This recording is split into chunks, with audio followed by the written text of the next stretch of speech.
Hi, this is Josh, also known as Cpgeek. I haven't done a stream for a little while now. In fact, let me get my camera back online here. Okay, there I am. Hello. Once again, hello. My name is Cpgeek, also known as Josh, and I am today just doing some building on my Voron Zero. Still have a little bit of way to go. I'm about maybe 2/3 or so of the way through. I'll certainly get you some better footage of this in a moment. But here it is, nice and small little baby printer, and some customizations, and of course my compositing here is getting things all messed up, but I'll show you a little bit better in a few minutes here. Just trying to get all of the stuff set up here, making sure that things work. What you have been watching is the 3D printer, my Voron 2.4, going strong, printing the hinges for the top hat. And the top hat is a just the top part of the Voron Zero 3D printer that looks like. Let me see if I can get you that here real quick. Oop, I guess I have it set up to do that. All right, let's do some of this then. So this is the Voron Zero top hat, this top section here. And that's what we'll be building up today. Under error. There we go. Yeah, so it's a hinged section that pops open so that you can either vent for enhanced cooling for PLA, or you can basically close it up and print higher temp materials like PETG, ABS, and all of that kind of stuff. So that's what we're up to today. This is the Voron 0.2 manual, and that is available from vorondesign.com. In fact, let me go to Voron Design here. If we go to printers and Voron Zero, that's basically what I'm building here. And if you click on manual, that will load right up, and that's what we were looking at before. So this is the Voron 0.2R1 manual. And if we scroll down, it's toward the end. I'm actually skipping a bunch of parts here in my build. I'm right at the electronics build, but I don't really want to attack that tonight because it takes a while, and especially to do neat cable management and whatnot. And I don't think I'll be streaming for too long. It's currently almost 2 a.m., and this is just when I had a little bit of time to work on this. So this is the printer without the top hat, you see. And skirts I put on there already. Just scrolling through here and looking for those top hat instructions. Oh, there we go. Extrusion top hat. So this is a little bit different than the previous Voron Zero design, which had a plastic top hat. I was actually 3D printed and had some acrylic inserts that went into it. This new design is much better. It actually uses the same extrusion type that goes into the main body of the printer. So switching back to my main camera, it's basically these are the gunmetal anodized aluminum extrusions. This is what the printer itself is made from. So we've got a few of those pieces. Basically 4 of those and 4 of these, which are shorter pieces for the sides here that go vertical. I wish that this is a 100mm top hat. It's only 80mm, but it should get the job done just fine, and that's actually what's listed in the picture right here.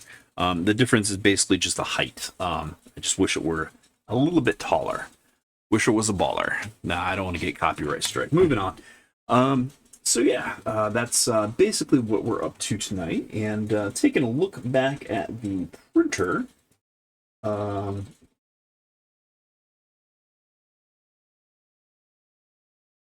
We're looking at How much longer? This is the last part that needs to happen. Another couple minutes, 2 minutes or so. So that'll be finished by the time we're ready to go. And those are some of the last pieces to put on. So let's go ahead and start building. Let's see. That's me.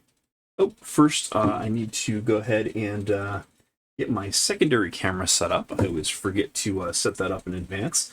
So take a look at the printer for another minute or so while I go ahead and set up that other camera. Sorry about all the lag here.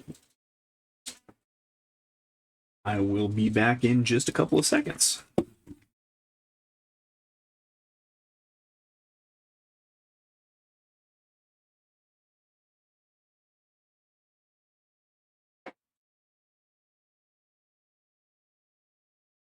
I still need to find my normal cam link. I usually do cam link 4K for my secondary camera. That is this one. But I have misplaced it, so I had to break out another 1080p one that I had in my drawer. So I do apologize for the slightly lower quality, although if you're watching this on Twitch, it's going to be 1080p anyway, so there's not much loss there. And it's the same camera, so it shouldn't really sacrifice much in the way of quality. Anyhow, so back to the manual view here. I already showed you the extrusion top hat and the BOM. So we've got the J extrusions. I is skipped because they want to avoid confusion. So we've got some lengths of 80 millimeters with the hole right in here. Just to show that to you, that's these little guys. So we've got 80 mil and the hole there, right there, if you can't see that on camera. Nice and light. We've got 4 of those pieces. And then we've got 4 of these J extrusions. So the J extrusion is the longer one, the K is the shorter one. The J extrusions are tapped. They have a hole, and they hard to see, but there's a hole here. That's we use for putting all this together. There are going to be blind joints, just like the rest of the Voron construction. And then down here, I've got all of my pieces, with the exception of the hinges, which are on the printer. So when it comes to that, I'll have to go fetch them off the printer. That's downstairs. Shouldn't take but a minute. But it should be a pretty easy setup here. So let's go to town. So as far as the manual goes, extrusion top hat, we have this blind joint here. So we start with an M3x10 and the J extrusion, and we want to preload 2 M3 nuts on one side and 2 M3 nuts on the adjacent side for each one of these extrusions, and Control-C, Control-V, cut and paste this configuration for all 4 assemblies. So let's go ahead and do that now.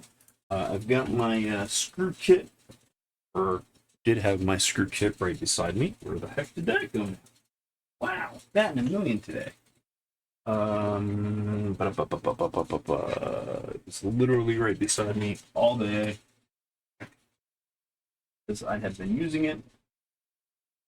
Oh, there it is. Moved it around to the camera. Okay, handy screw kit. So I've got everything laid out and organized here. Everybody who is doing 3D printer building should certainly lay things out in a similar manner. I am going to put this off camera for now, just so it's available to me, and I don't spill these all over the place, nor is it blocking my work surface. So I am looking for an M3x10 VHCS. So M3x10. 2 and 2. M3x10. Uh-oh. I am actually running short on M310s.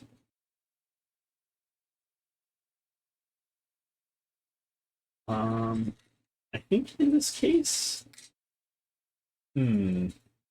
oh, I know. I have some spare M310s. Just a sec. Those are right here.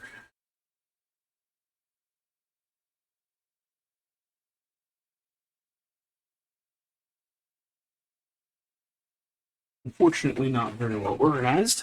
They were, but they got tossed around.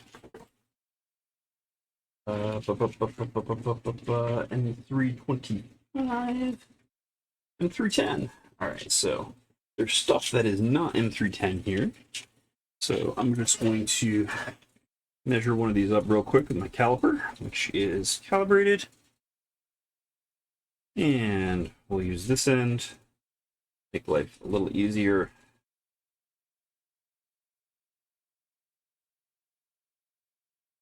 And these are M38s.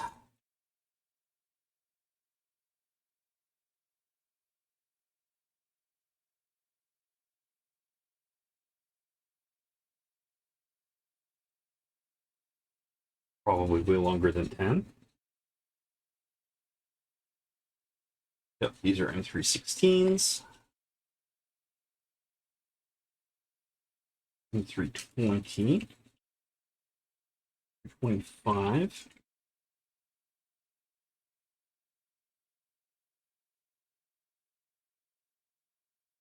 These are way longer. Might as well just do a quick sort of them here. These are M330. 30.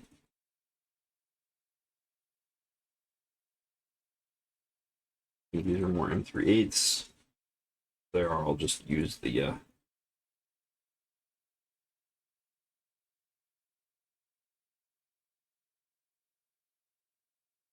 M312. All right, so this is 12. Certainly not 12.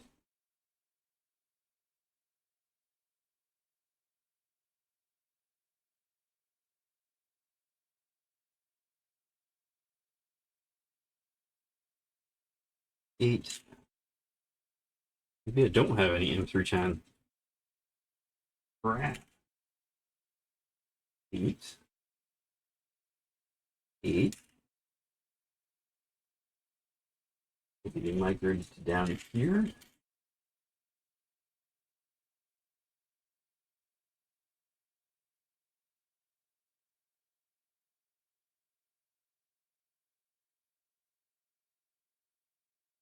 8.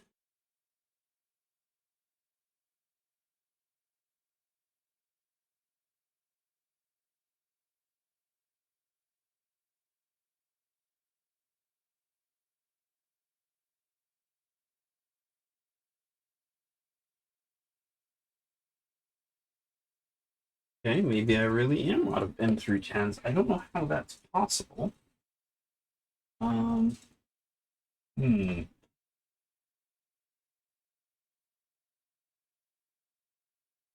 Got one M310 here. Make sure that's correct even. Yeah, that's definitely an M310.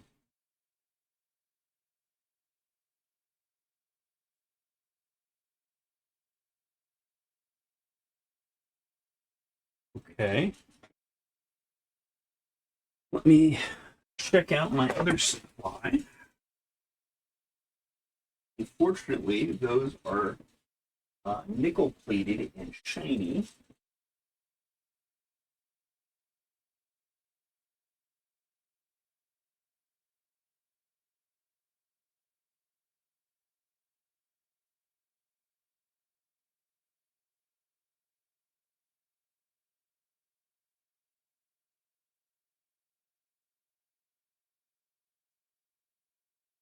Ah, found another supply of screws in that similar vein.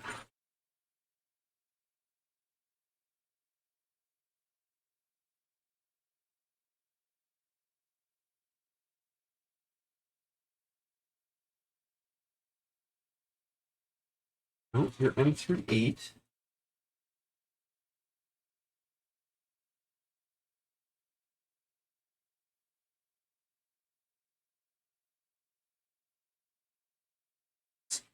You're probably M through 10.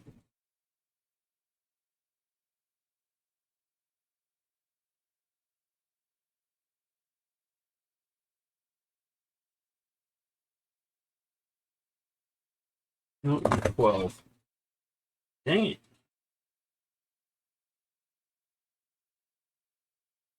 I think in that case, I'm going to end up using some M through 12 instead of M through 10s. I think that should be totally fine because of the way that the extrusions are. So long as I can get them in far enough, and I'm going to test that now. Yeah, I should be able to use M312s on this. It's not by the book, but hey, it'll work in my case. Just hope that more M310s aren't called on later.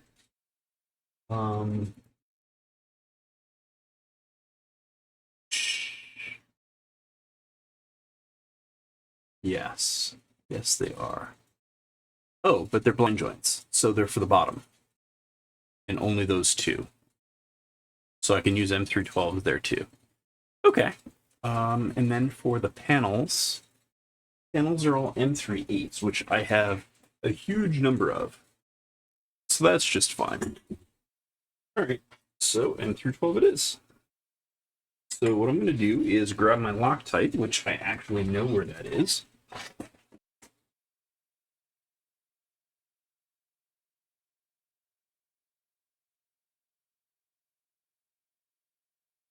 Okay, so Loctite, the blue stuff. So I'll give this some shaking because I haven't used it in a while. And then I'm going to use a piece of paper that I don't need anymore. This was just a note that I made for myself a little while ago. And instead of applying thread lock directly to the threads, I'm actually going to apply it to the piece of paper first. Well, you know what? I'm going to put it in the hole on these blind joints. That does work pretty well. So pop that up.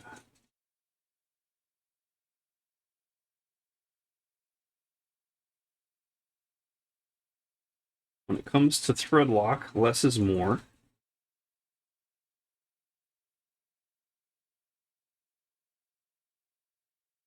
Just a little bit in the hole there. And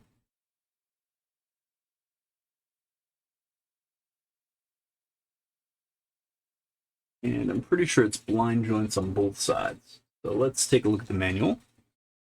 Ba, ba, ba, ba, ba, ba, ba, ba. Yep, M310 on both sides, which is going to be our M312. And as I was saying with the paper here, I'm going to go ahead and put a little bit on the paper here. Little pool of it. Whoa, crap. And now I need to clean up thread locker from all over the place on my desk. That stuff stains, and it's on my display. So, I'm gonna use a little bit of napkin here. Hope it doesn't eat through my display. Wipe that down as good as I can. And I'm going to use some display cleaner. Quick like. Hope that it doesn't interact chemically. And give my display a quick cleaning. Don't really care about the other items on my desk, but monitors here were fairly expensive. A minute to squirt. Oh, I didn't even catch that on camera. Dang it. I'm gonna mess something up. I want it on camera. But yeah, I squirted thread locker onto my display. And, Not great times. Okay, so where was I? 312. Bit of thread locker. Just get it all on the threads. Insert the screw.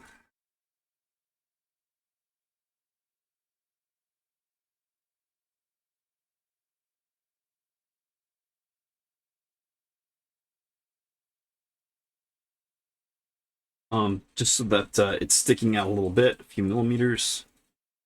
And I'm going to go ahead and do the same thing. Another 12.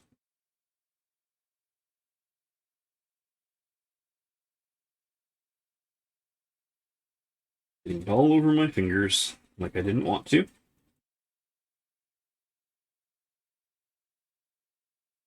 Okay, a couple of millimeters, and I'm just going to do the same thing for all of these extrusions. Dab thread locker in the holes. Oop, let me open this back up. Hopefully not shoot it everywhere this time.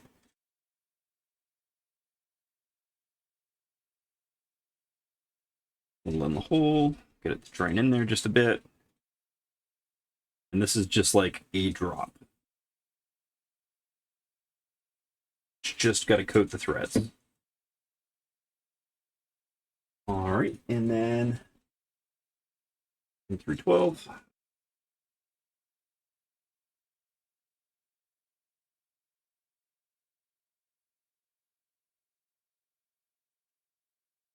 And another 312.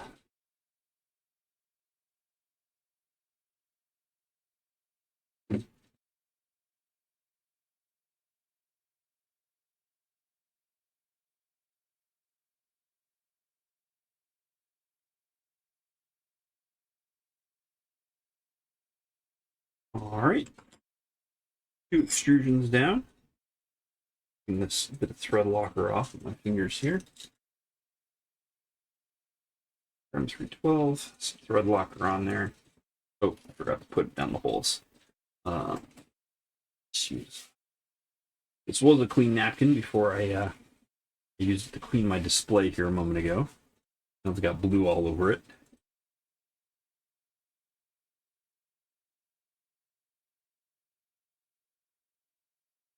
Okay. There. And a drop in there. Oop.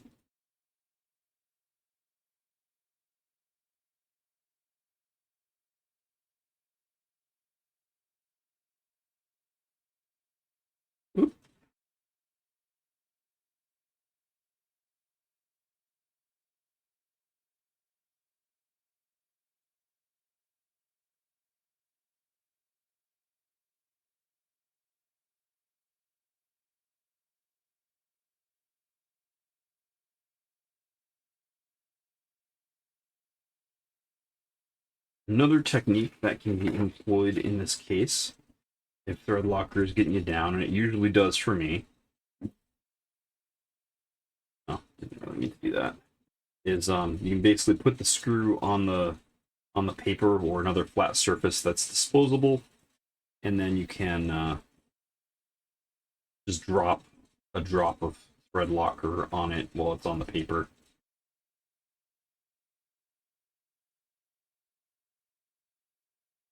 Okay. Last extrusion.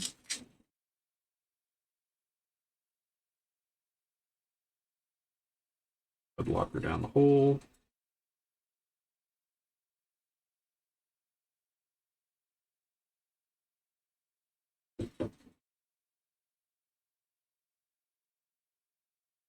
And thread locker down the hole.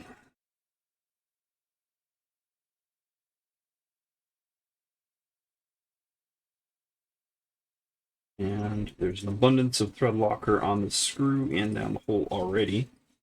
I'm just going to go ahead and slot it in there.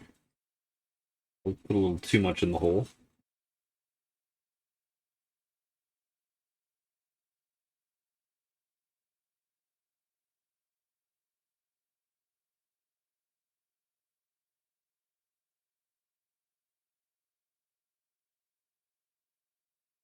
Right.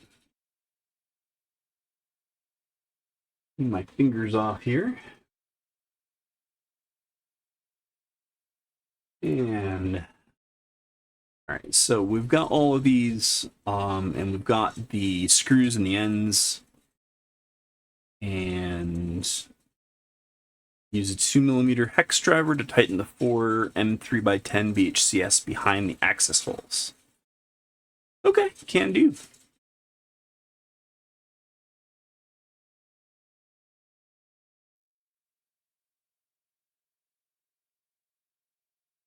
So, I look for a 2mm driver, which should be appropriate for this. Yep, that's it. And we take our extrusions here.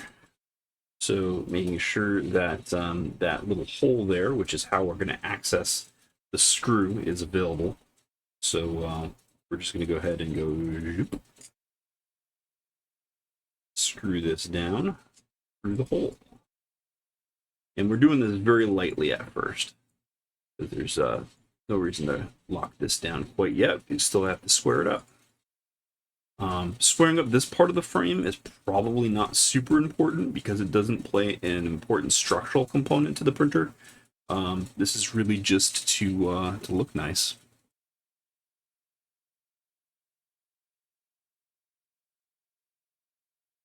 Wait, am I supposed to put I've already messed up. So in the previous section, it tells me to insert these screws as well as preload 2 M3 nuts.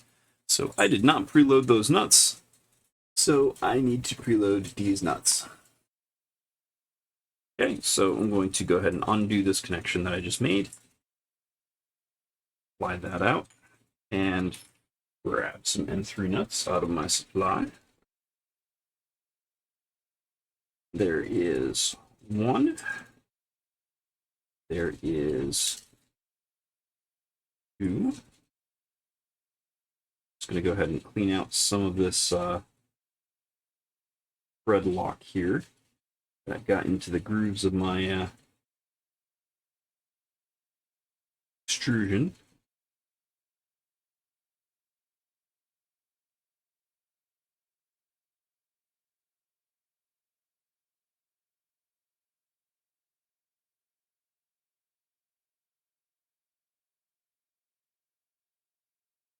There we go. Otherwise, it'll just be blue there forever. All right, and we'll insert 1 and 2. Okay, so we've got our 2 there and our 2 here. These spread out just a little bit. And from there, I'll go ahead and do that again.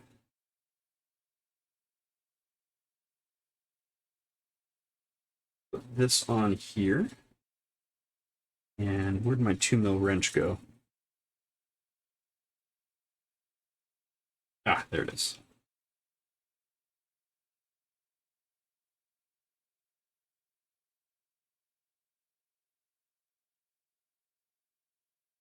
We'll connect that up lightly. Get a little tighter than that so it actually holds together. There we go. And then grab another one, making sure that the hole is at the top here so we can access the screw.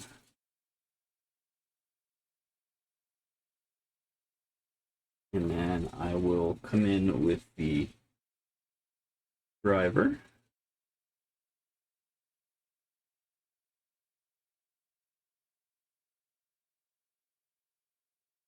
And just tighten this down.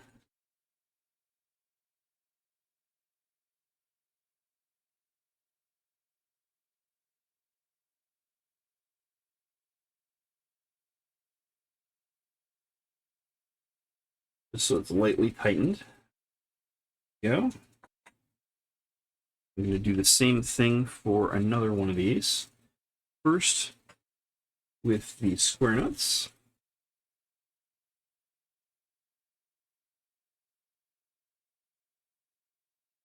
Just 1 square nuts. 2 square nuts.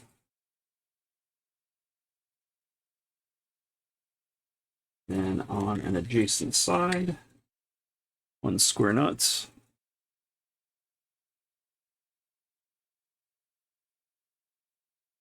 Two square nuts. Oop, not quite two. Screws in my way. There we go. All right. And now we can grab 2 more extrusions here.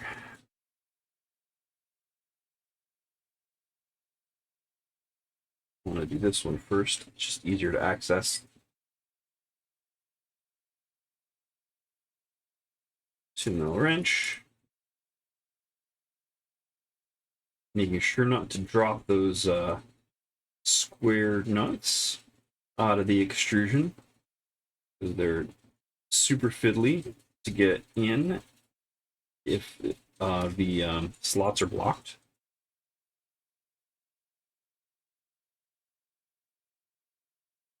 Now, make sure that holes line up here. Go ahead and line this up.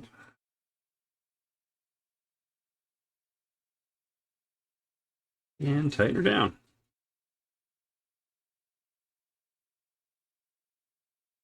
Okay, so we've got 2 of those sets.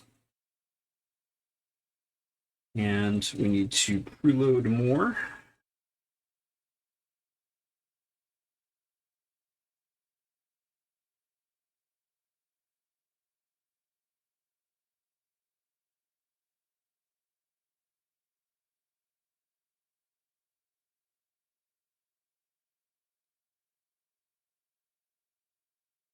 Wish I had preloaded these before I put the screws in, but it's not worth removing the screws. Just makes things a little trickier.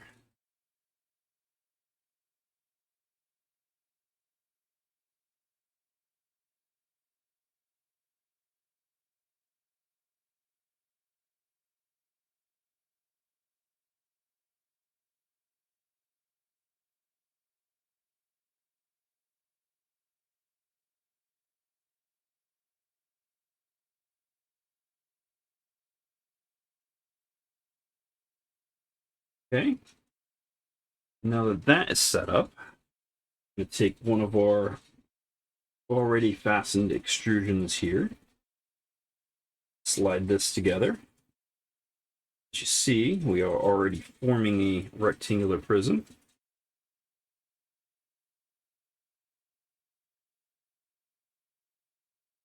And I will go through the process of giving this a nice squaring in just a few moments. I'm doing these all nice and gently so that when I go ahead and use the plastic components on the edges here, you'll see in a moment, we'll go ahead and square it up nicely.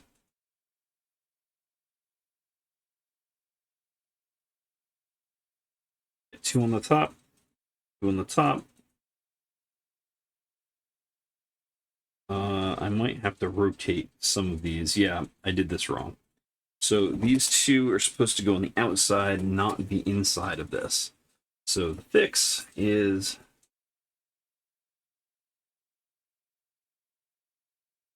loosen this just a bit and make the inside the outside.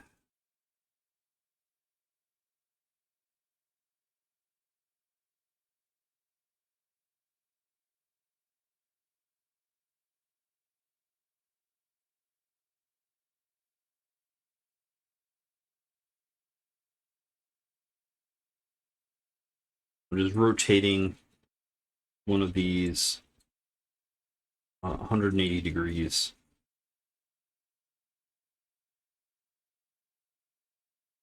So that's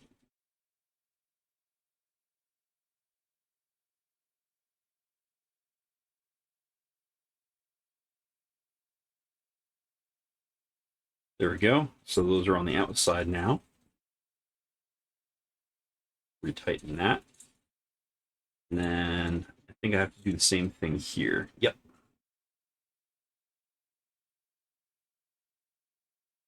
not a big deal, but we just got to go.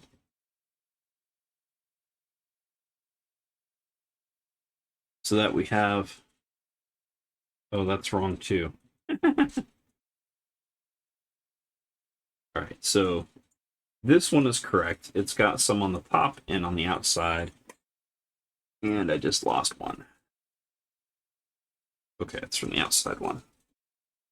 So here. Okay. So in this case,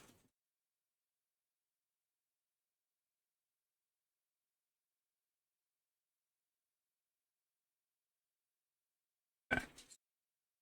In this case, now that's correct. It's the top and the outside.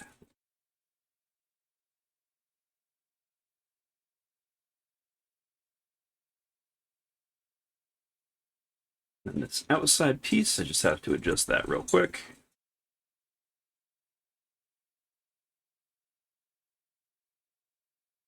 And it's just a puzzle. And I want to go ahead and just dab at that little bit of Loctite that seeped its way out here.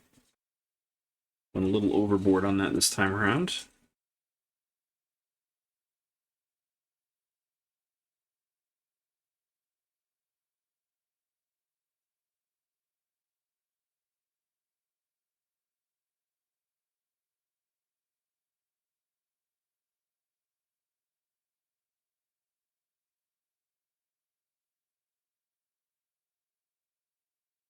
Okay.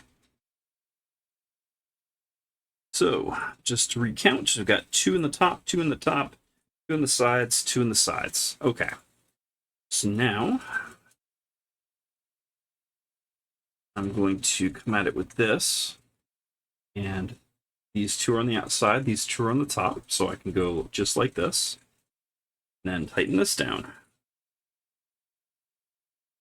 Oop. I'm just going to use the table as a level surface, or a somewhat level surface, mating these a little bit easier. So it'll stand up on its own. And my wrench go. There it is.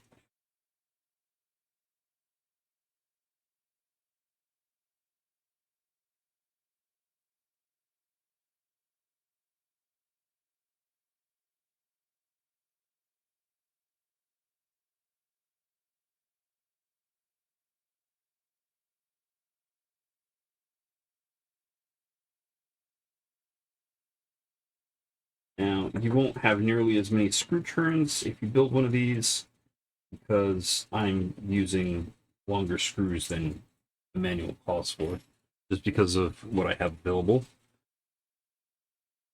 And now that leaves the last one here that I did not yet put square nuts into, so I will put a couple of square nuts into that. And again, getting rid of some of this Loctite here.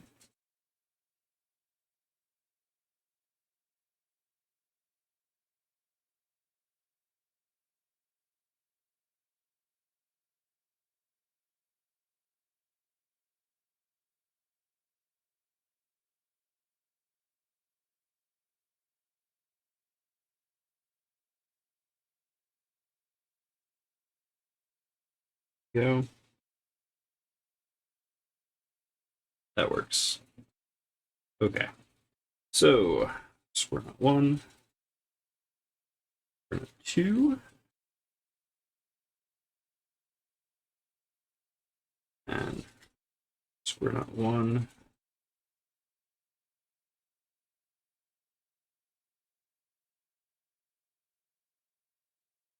and square nut 2.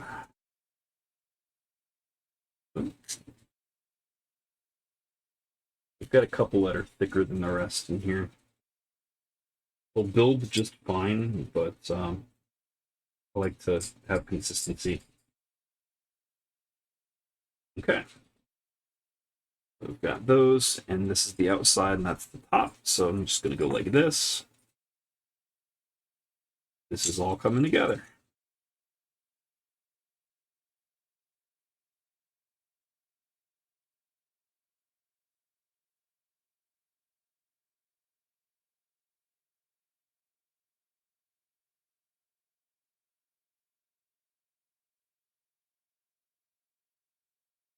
from this and put in that last one here.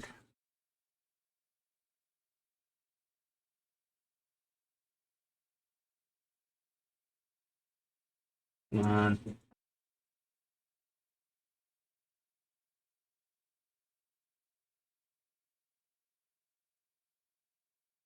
get in there.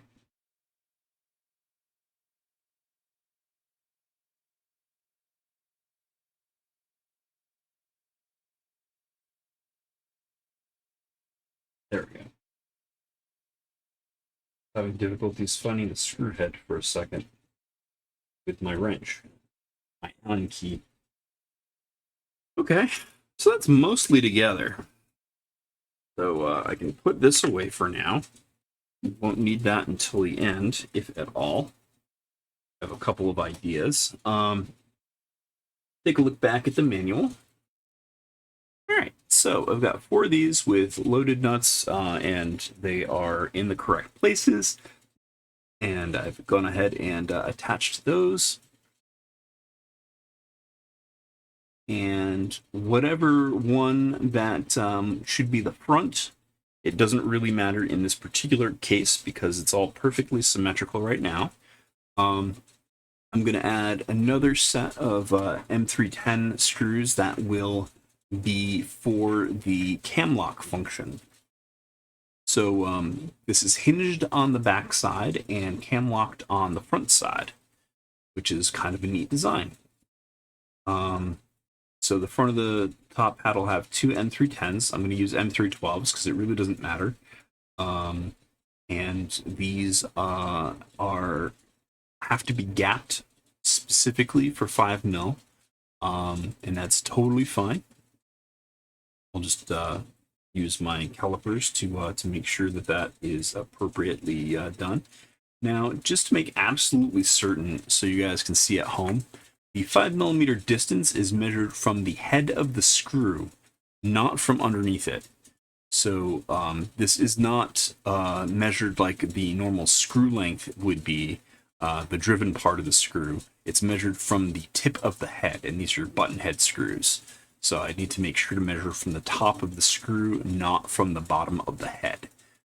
That's an important note that I had made when I previously went through this. So let's find the front here.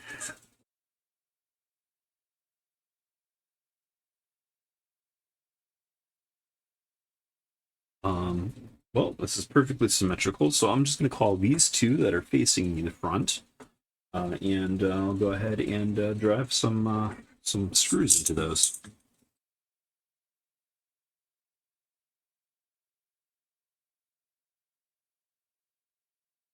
So again, I'm going to use some M312s because I have them available.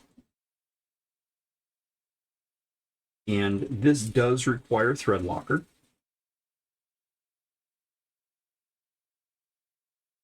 So this time, instead of putting some in the hole, which is a little on the inconvenient side, I have to flip this thing upside down to do that.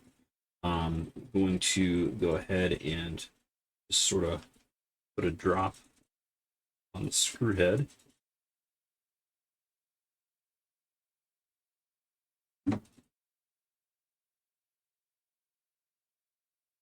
I'll go ahead and drive it in here.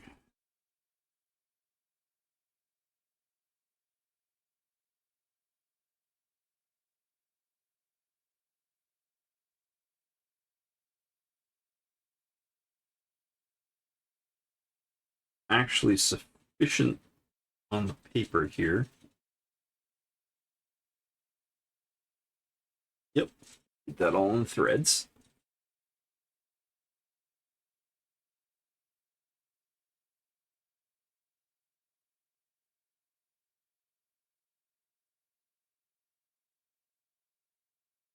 Okay.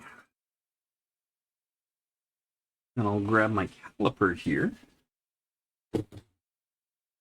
Close this up.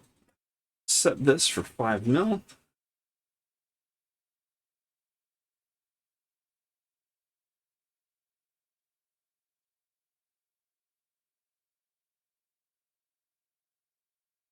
Now, how precise this has to be is probably not super important. It's 5.01. Because I mean, the 3D printed parts have greater tolerances. Now I'm just going to use the gap here. Okay, so that's a bit long. So let's go ahead and screw this in a little more.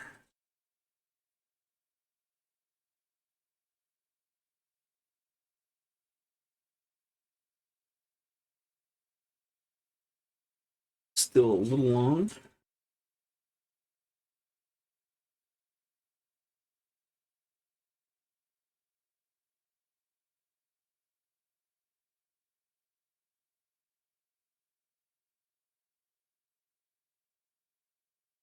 Now, a little short.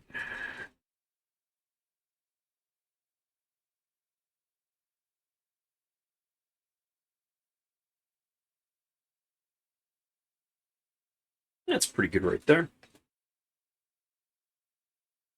Do the same for the other one. Now I can kind of eyeball that gap compared to this gap. I'm just going to go ahead and screw it in and eyeball it, and then check, and then measure and verify.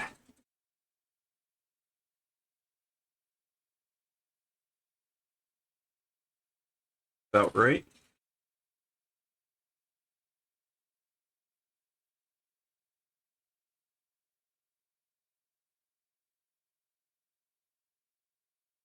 Short.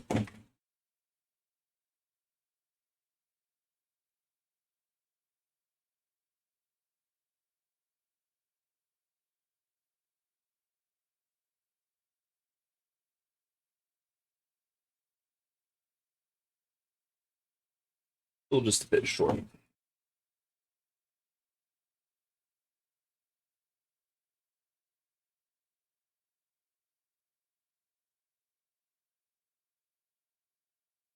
It's good.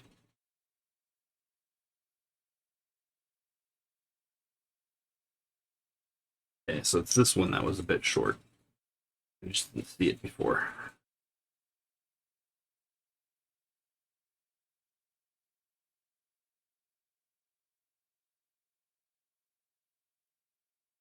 That's about right.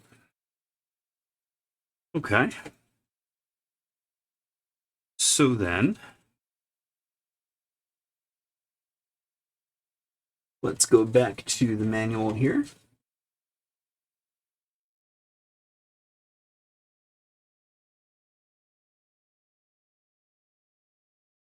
All right, so we've got the screws in the front extrusion there.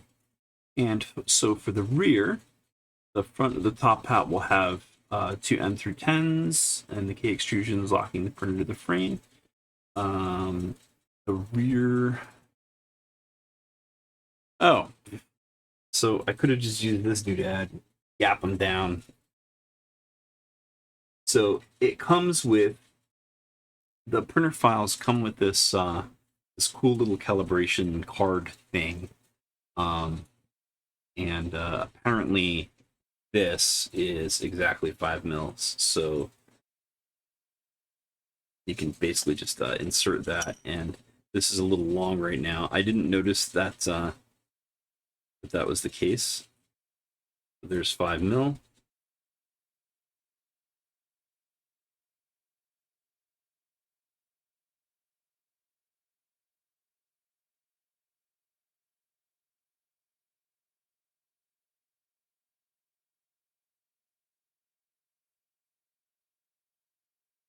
There's 5 mil. So I was super close, but now they are exactly 5 mil. And I know that the tolerances on this part are pretty good. I did measure it out last night.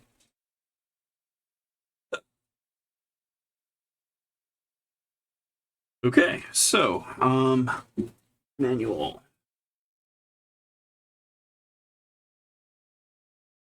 All right, so it just had me connect them up. I did it in advance. It's fine. That particular piece of order doesn't really matter.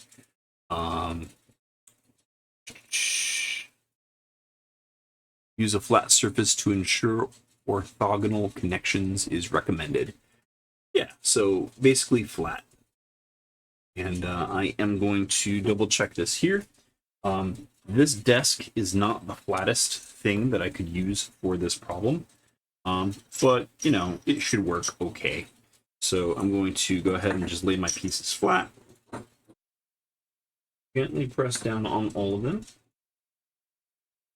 As you see, that's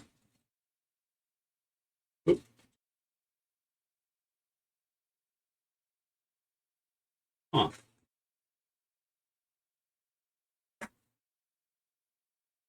Oh. So it was on a wire.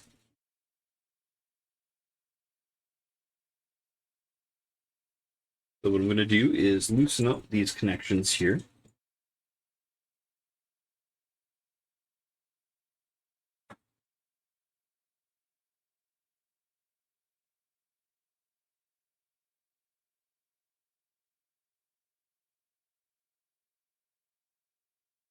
Just so they're flexible. And I'm going to push down on all the edges and do them up. This is more or less the way that I did my 3D printer frame. Only I used the bed of my V2 in order to make sure that they were absolutely flat. Absolute flatness isn't going to matter all that much in this particular instance, but it's nice.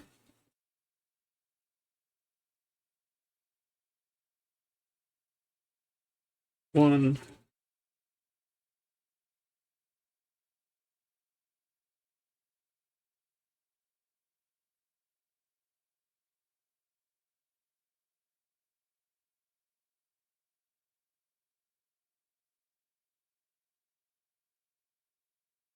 Oh, come on. Oh, there we go. I was having difficulties finding the screw head again.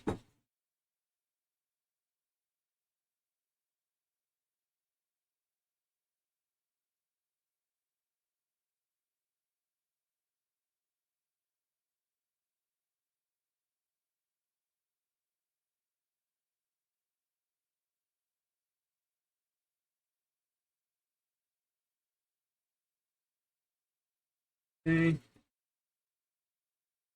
Make flat all things, pushing down all the pieces at the same time so that they come together flat.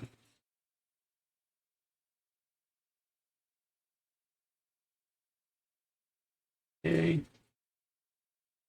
One of them is done up, and the other is done up.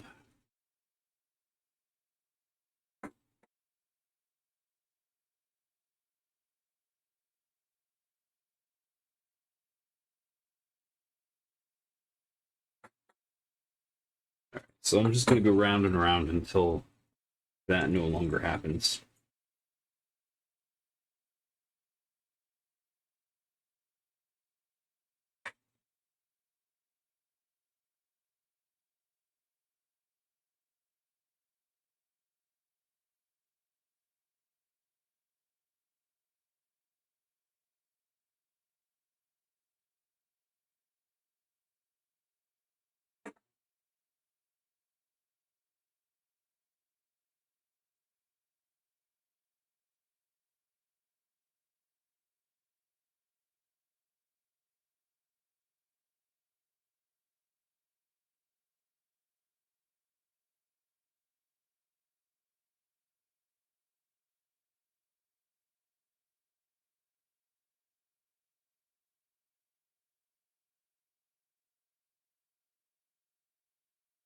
All right, there's one, and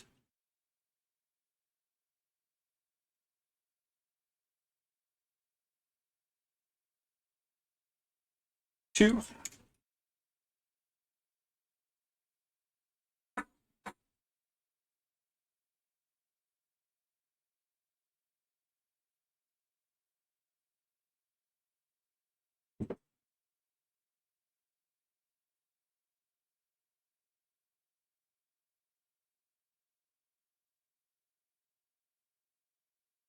You know what? I'm going to call that good enough. Don't want to waste all day doing that.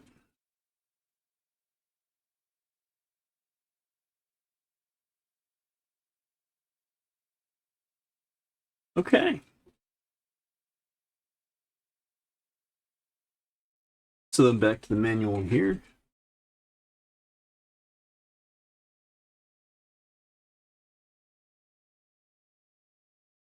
Check your work. Verify that you have 6, 8. Wow, I can math. It's 3 a.m. All right, so 2 on each extrusion. So 2, 4, 6, 8, and then on the outside, verify that there are 2 M3 nuts on each. So I will do that. Flip this thing over. So we've got 2 nuts there, 2 nuts there, 2 nuts there, and 2 nuts there. And on top, we've got 2, 4, 6, 8. All right, so we have the number of nuts that we should. Next. Panels. I forgot to break out the panels, but that's okay. I'm going to start with, all right, so place the 3mm acrylic top panel in place and secure with panel clips. VHB tape is not needed on panel clips. All right, so this should mean that I should be able to slot in the panels if I put in the right number of clips in the right number of places. Cool. So I'll start with the 2 top ones, and then probably just grab the panel clips there. So let's start with the biggest ones. Nope, it's not the biggest one. Maybe this? No. Oh, there we go. They're over yonder. Okay, so the end caps here don't really matter all that. Whoa. Okay. I can feel that there is a difference in height between one to the next. It's very pronounced. It should not be. That's what we were hoping to avoid by the tightening and tightening process a moment ago. So I'm going to go ahead and square that up. That should be very flat in its.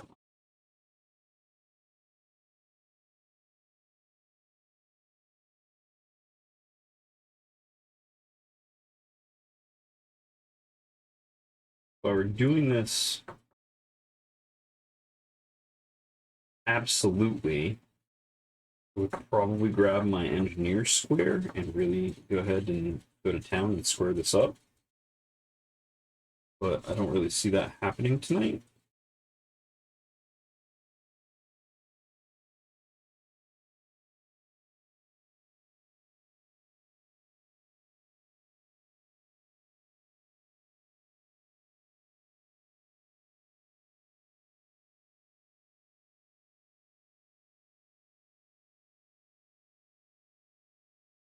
That's pretty darn flat.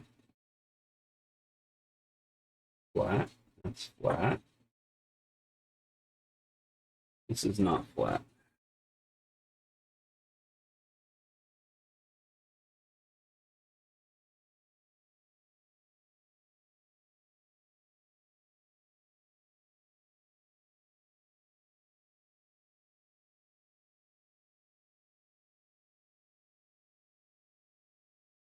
That should be way better.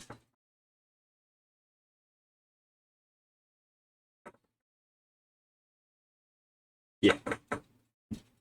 Yep. Okay. Anyhow, as I was saying, let's go ahead and start down the path of getting these set. So I'm just going to use the Allen key to move the oh,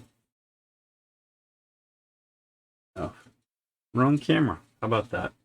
So what I did was I just squared them up manually. So now I'm using my Allen key to move the screws into the appropriate position, the nuts into the appropriate position.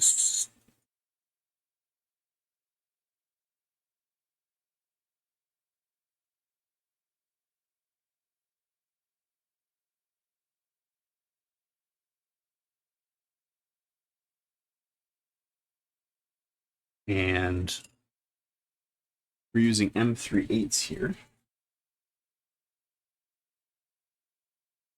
Note we are not using Loctite because this goes to a ABS printed part. Loctite is not advised when we go into printed parts. And the reason for that is simply the Loctite chemical is not compatible with ABS directly.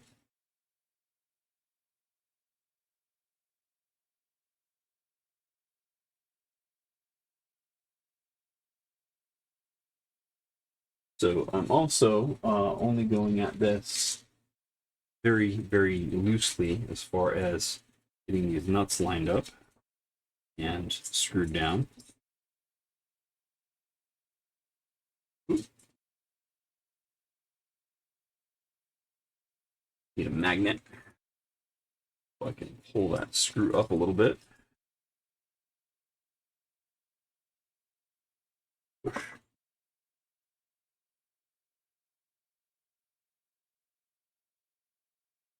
This on through.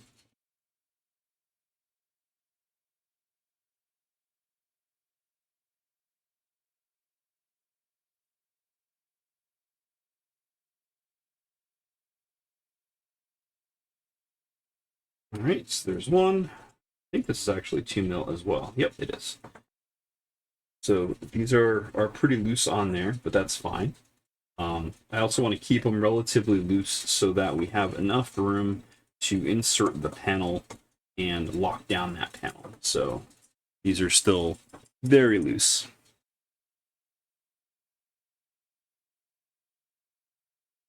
Now I'm only going to do 2 of these, and as far as the top here, and that's because I want to be able to slot in that top panel. So keep this one completely out of there. Get this one moved to an appropriate distance.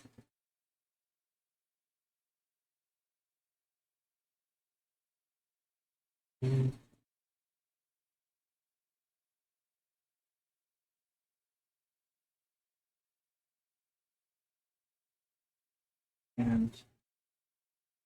and 3/8.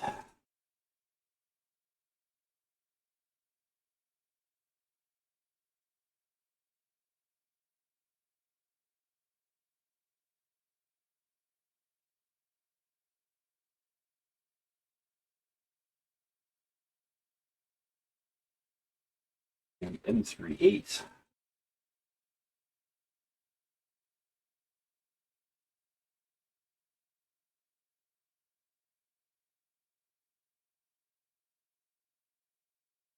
Okay, that one's in there. I'm going to go see if I can find the appropriate panel I was going to say, but I think that that's right in front of me now. Yes, it is. Okay. So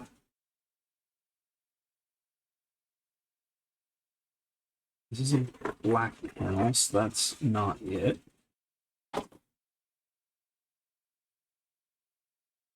Ah, there we go.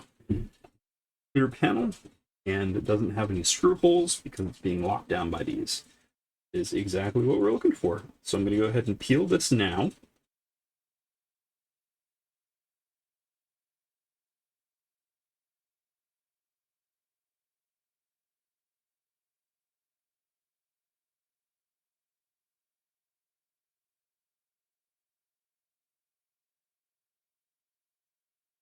I try to keep my fingers off the part of the panel as much as I can. And there's one side.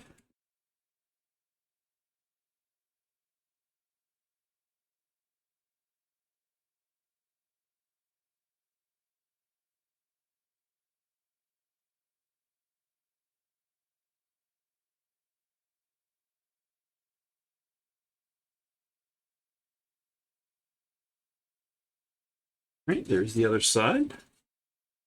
Nice clean panel. I'm just going to slide that right on in, right where we're working.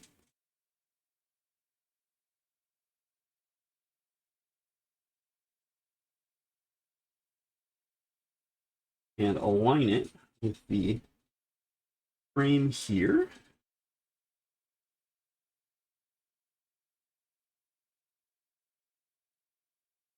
Really good. And the clips square themselves because of the pressure of the panel in that direction. There's a little bit of play left or right, maybe a millimeter, and that's totally fine. And then once that's in place, go ahead and lock these down.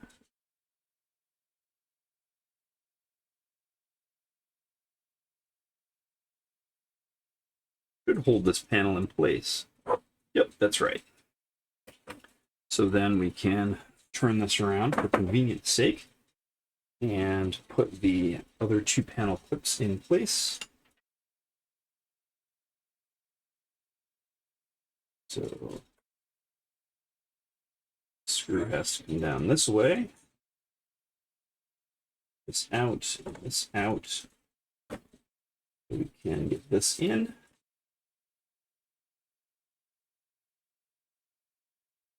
And there shouldn't be any play here because the panel holds it in place as far as being a square. And M38.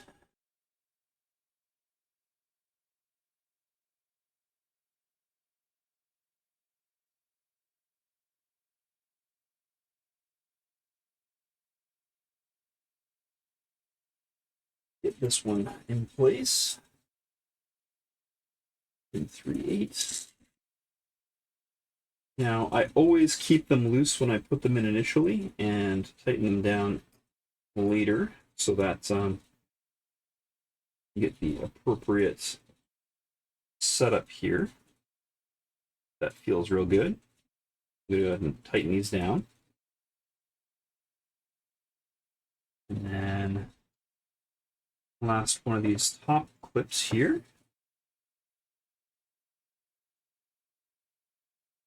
That in place. That in place. M38.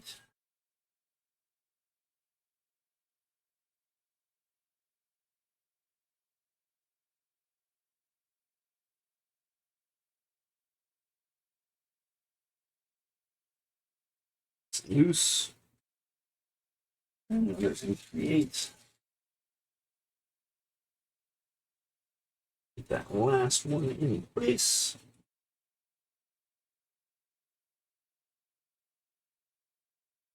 Oh, I went too far.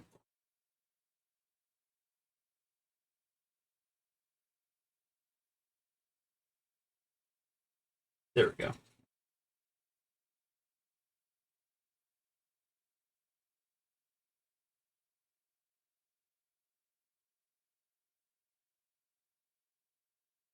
Right.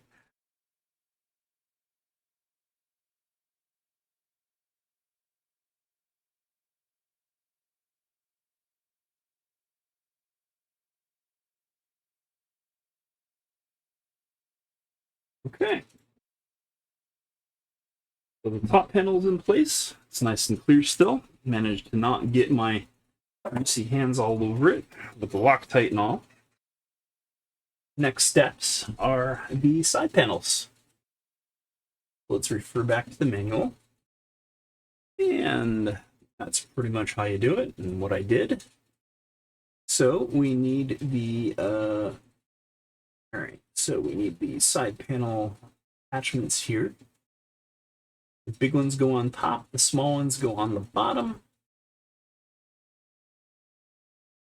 All right. Oh, it's not that simple. Okay, so front is bottom left. Front and back are going to matter now.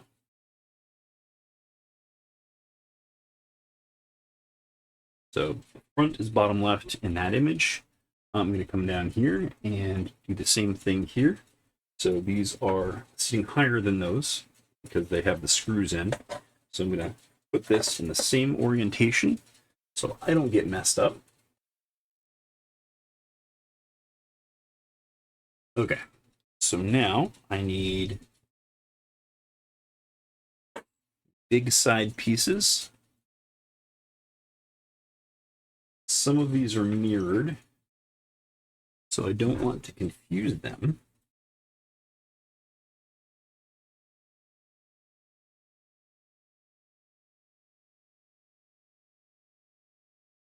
Okay, so it's these notches that I have to line up. That should be easy enough.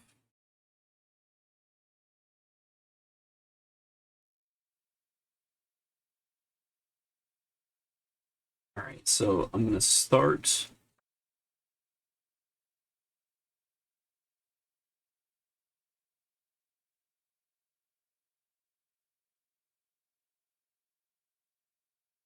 I think they changed around the orientation on me.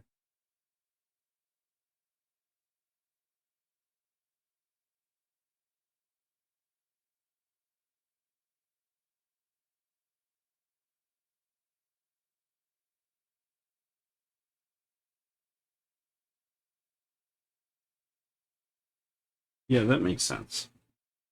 I'm going to start here.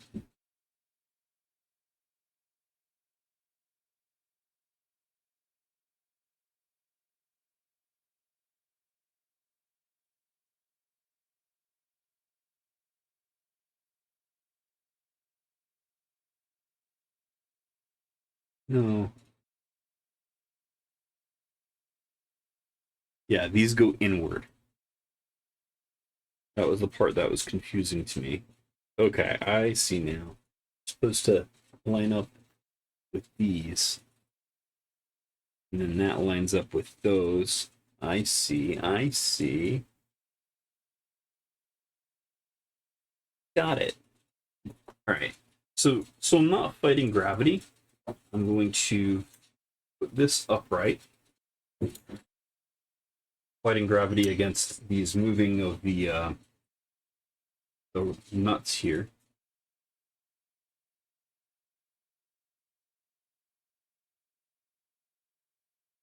So this little notch piece goes at the top and inward.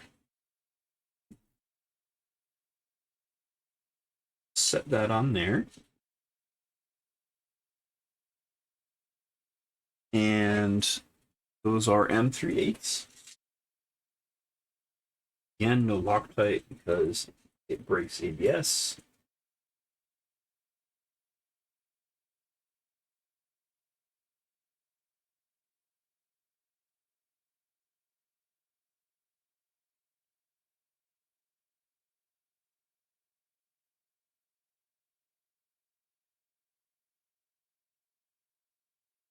And first one's always a little easier. You can basically chase the nut.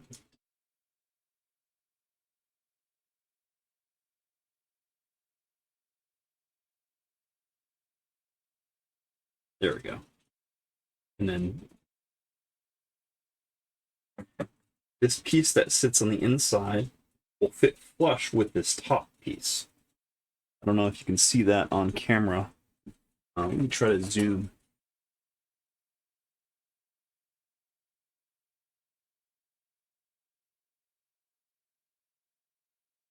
So this piece here sits flush with this top piece. I'm out of focus. All right, I'm gonna focus. It'll let me.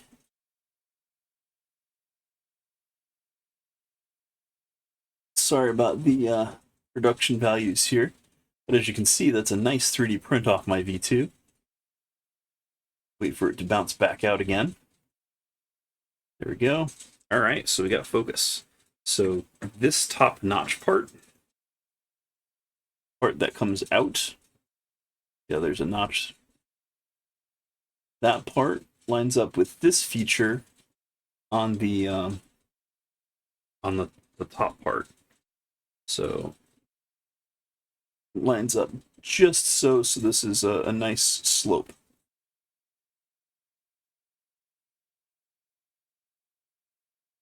So it looks like one piece. And this side piece does come over a little bit farther than you think it should, because it's a little bit left of this extrusion here. But that will overlap with the next piece on the other side and make it more or less seamless. Now that that's set, we need another nut, and that will come in up here.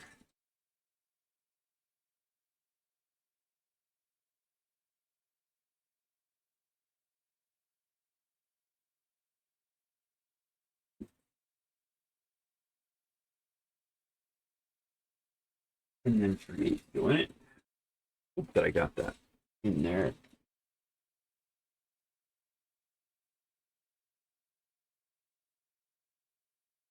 Cool. Lock these both down. Okay. And I want to see what it looks like on the other side, how they come together. I'm going to turn this, and we learned that these little tabby parts go on the inside.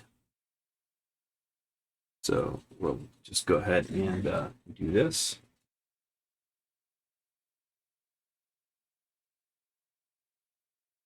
Use the nut that's there already. And 3/8.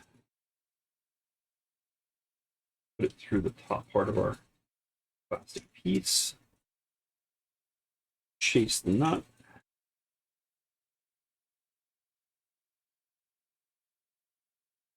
Get it in there. Okay. I know that's in the nut because you can't take it out. And then we'll slide it on over to where it belongs. And that lines up beautifully.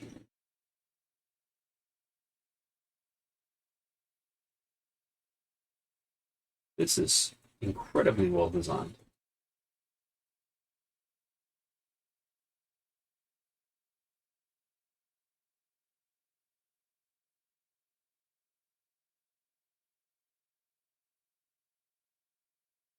Another nut goes in there.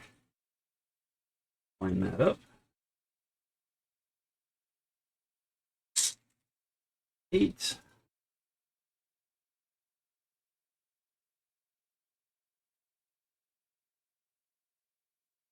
Okay. Now I'm going to press this up into the right so it goes into the corner where they're connected.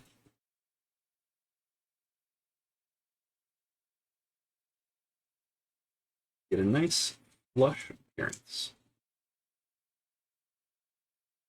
Both those down. I like that a lot. It's really well done. Well, I think that I could come over just a little more.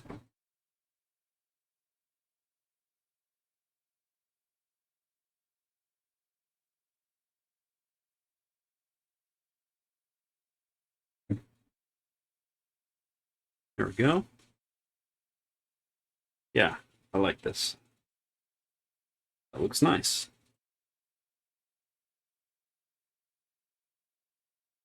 Now let's just repeat that 4 times.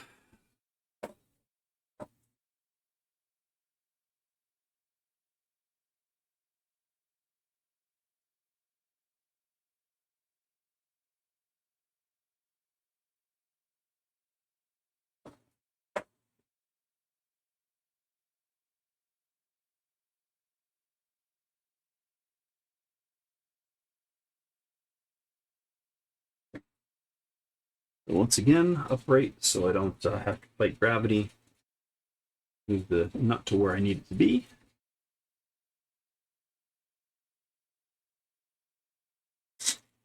And 3/8.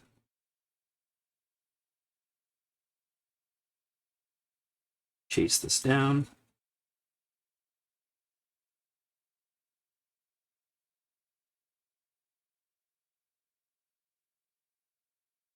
And another square nut.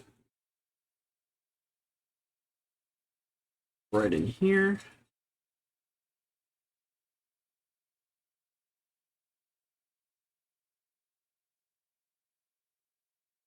Push that to where that goes.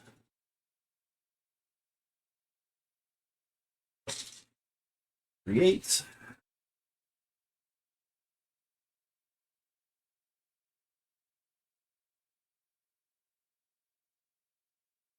And keep this loose.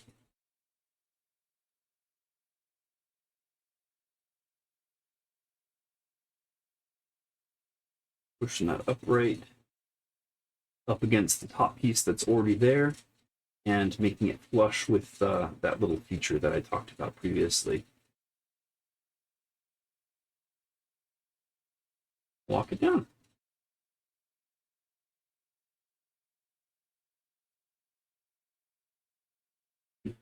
So I think I'm going to put in all of these top pieces first, and then we'll insert the acrylic, and then we'll lock them down with the bottom pieces. Pretty sure that's the way that we're supposed to be doing this.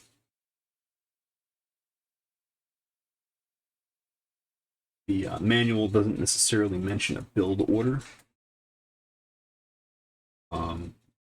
It looks like it's all at the same time. So I'm just going to install all these top mount pieces, slide in all the acrylic panels, and then use the bottom pieces to lock in the acrylic. I think that makes the most amount of sense.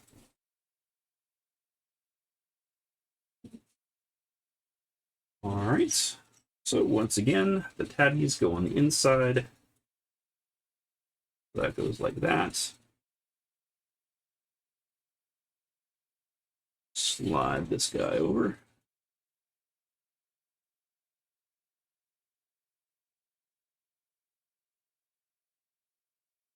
M38.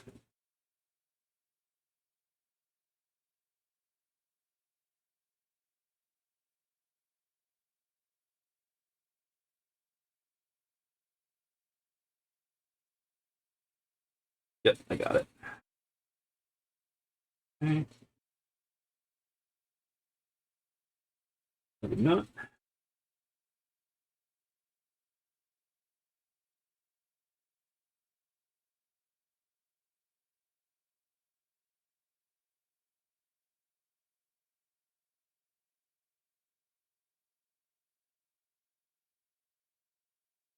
M38.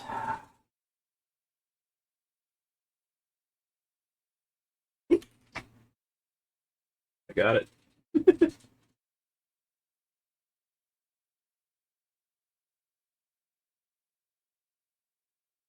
Okay. Now I'm just going to force this up into the right here while it's flush with the rest of the parts and lock it down.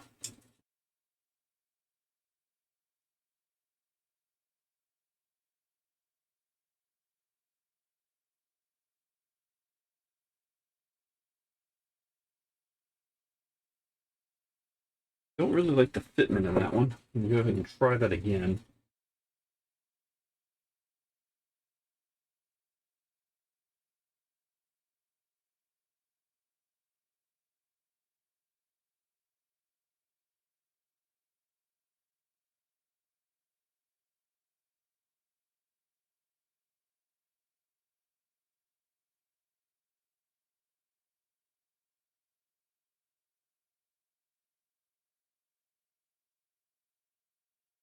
All right, that's good.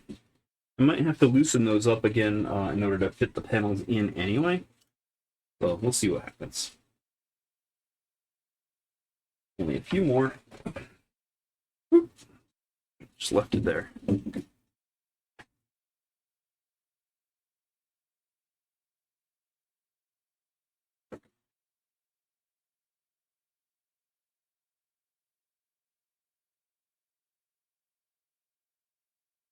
So you can see a little bit better, I hope. Great. That one in place.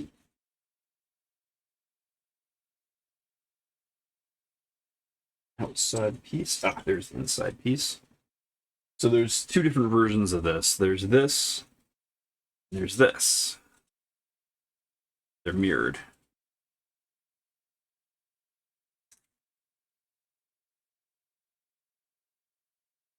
Just need to make sure that the little top tabby part is at the top. It points to the inside.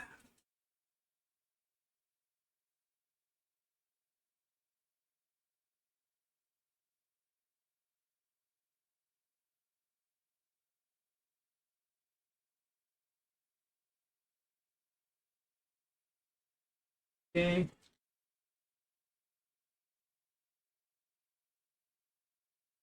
Another nut.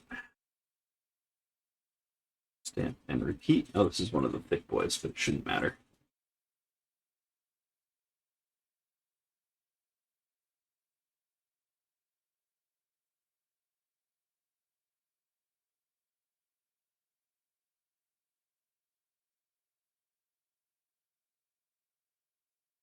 Okay.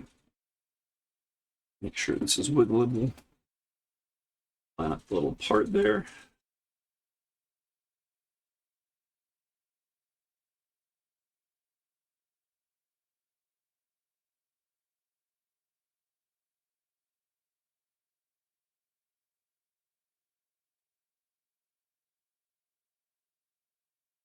Okay.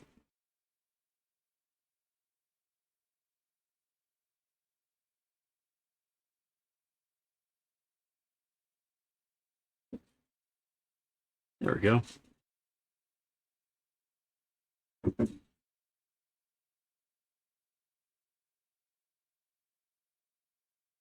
All right.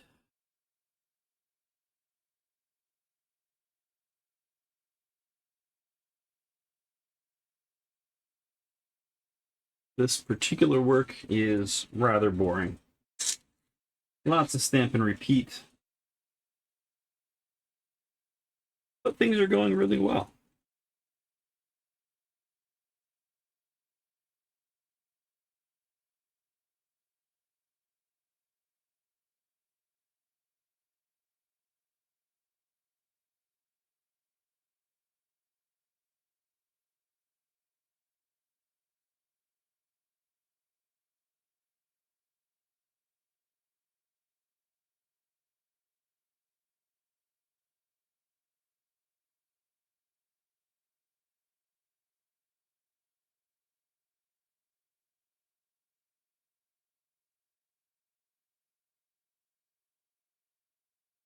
For a nut, another M310.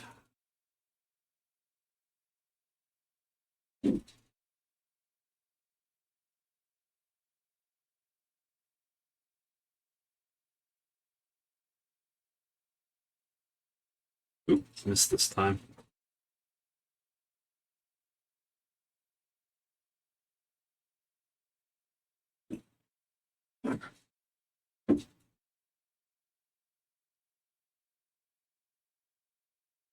Square nut went squirrely. Ah.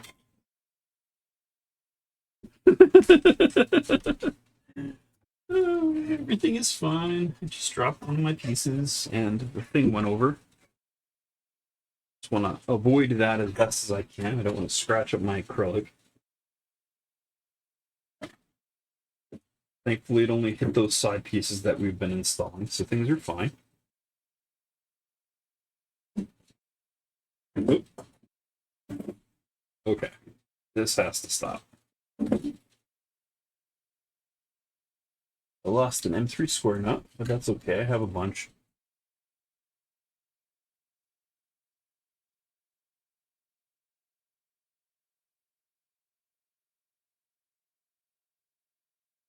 Oop. Forgot that screwdriver is magnetic, so I can't position the nut with it.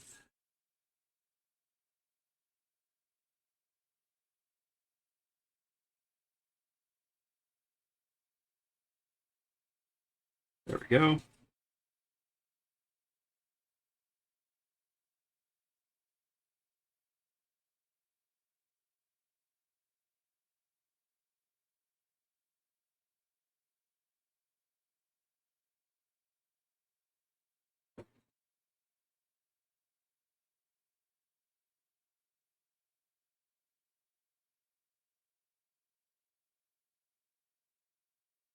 You know, it's a little more Loctite that I found from the inside of my rails here. Easy to get all over the place.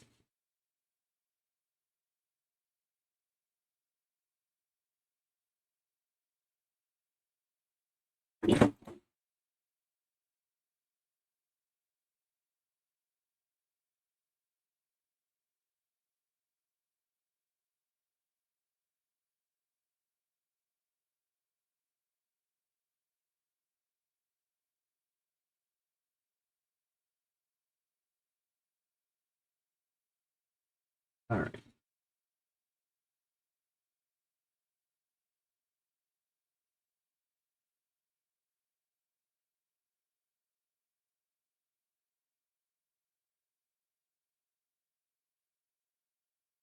Another M38.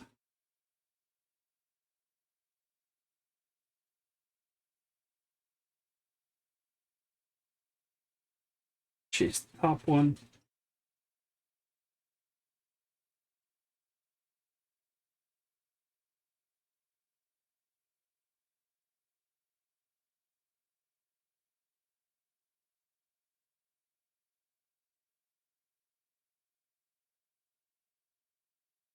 Okay. Like that position. And another M3 square knot and M38.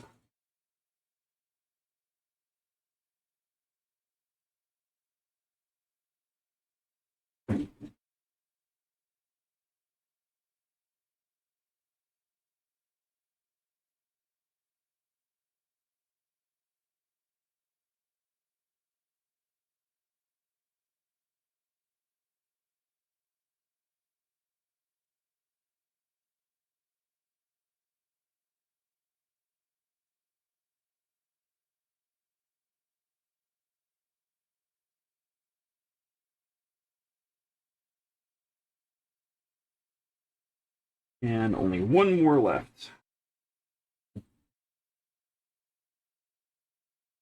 Finally be done with this particular part.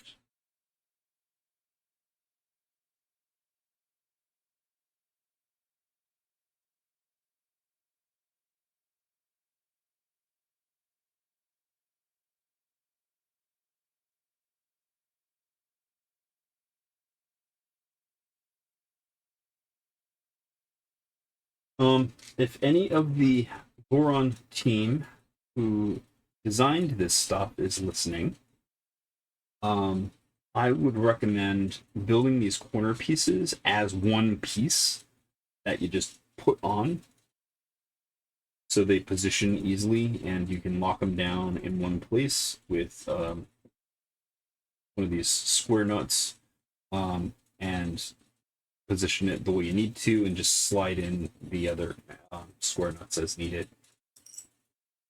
Instead of having to put on 1, 2, 3, 6, 9, 12 pieces just for the top lock-in stuff, you just put on 4 and it's just the same number of screws, but I think it would make it a lot easier to make this setup work.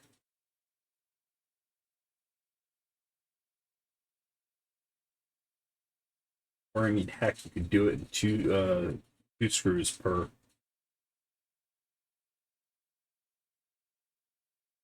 Just do it around the outside of the frame here, and it would lock on this top piece just fine. And these bottom screws would be redundant. Rigidity doesn't really matter all that much with the top hat. So that's the way I would do it. Conserve your screws. Conserve your Fs.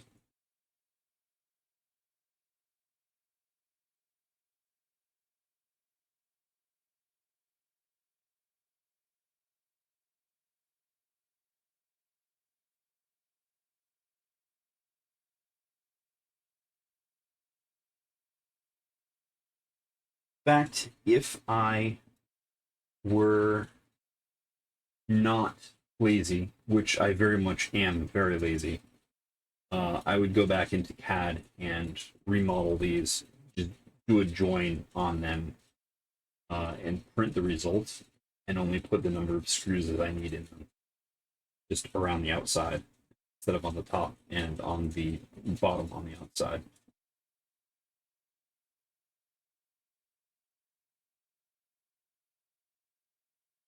If I ever have to build another one of these, if I do another V0, I will certainly do that.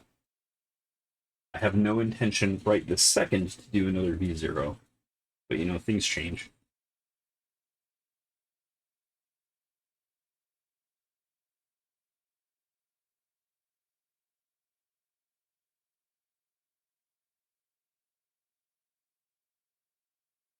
If something ridiculously good comes along my way in terms of kits, somebody might twist my arm into buying another one of these.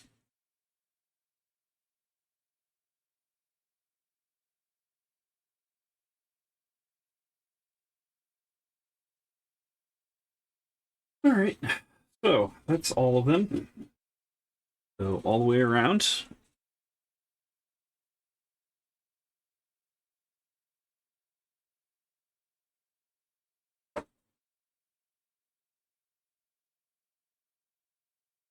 So next we insert the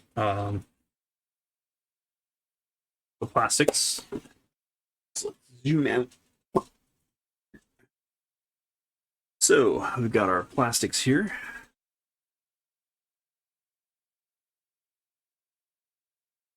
Or acrylics, I should say. Be specific.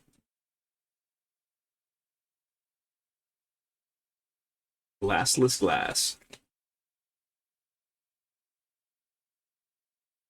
Once again, I'm trying my best not to touch the exposed under sticker acrylic, so as to maybe have a shot at not getting it full of fingerprints.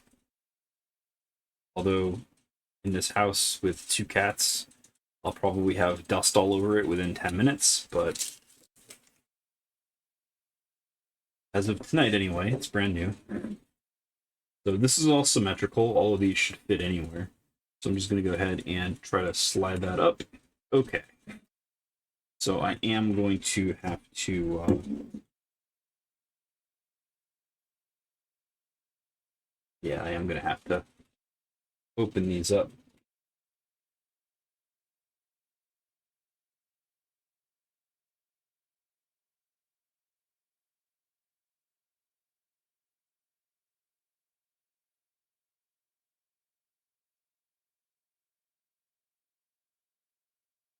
Oh, only the bottom parts, I think. Maybe? Yeah. Then I can just slide them on in.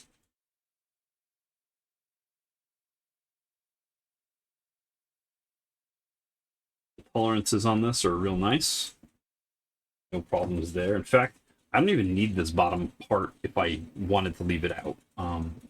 But just for the sake of completeness, I'll go ahead and leave it in.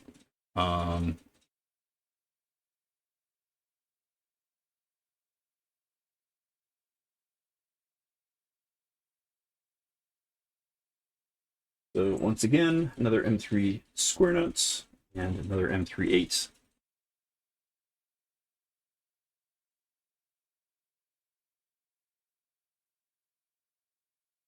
In the future, I will place the square nuts before I put the acrylic in, as it makes it really difficult to get the square nuts in after the fact.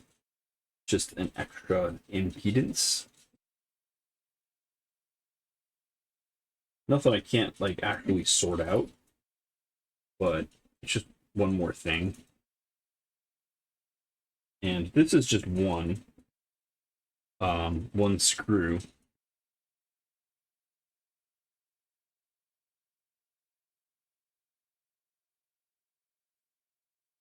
So I'm going to put the screw in the plastic part, zoom back in so you get a better idea of what's going on here. So I just put the screw in the plastic part. This isn't the right screw, actually. This is too long. M310 from before, or an M312. M38. All right, there we go. That's how far it should stick out. And this big part is what goes along the edge of the plastic. So I really just need to chase the nut here.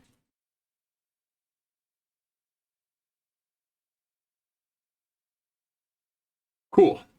And leaving this loose, I can move this up and down the window here.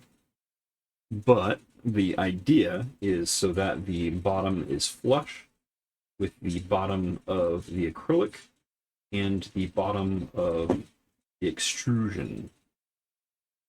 Um, it does twist, so I think what happens is they butt up against one another on the edge, give them a little bit of reinforcement. So I'm not going to. Well, I'll lock them down. I'll unlock them if I need to.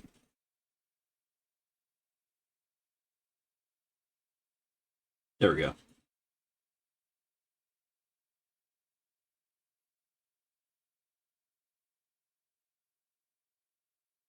While I have this part up, I will go ahead and do this one here. Another square nut. And these bottom parts are mirrored as well. Going to make sure to get the mirror of that. Another M3/8. Again, these are a little easier because you can put the screw through the part first. Get your screwdriver ready, like so, and then you can just chase down the nut. Ah, would be easy if it weren't falling over. That's partially my fault. Cable.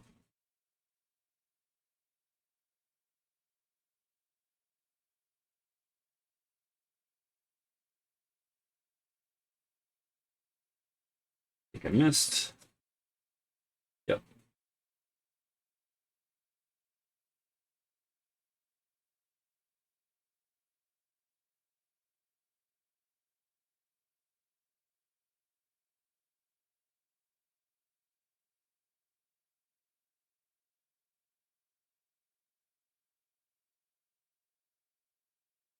We're not shot right out.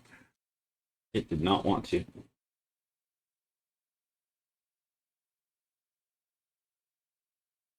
All right, so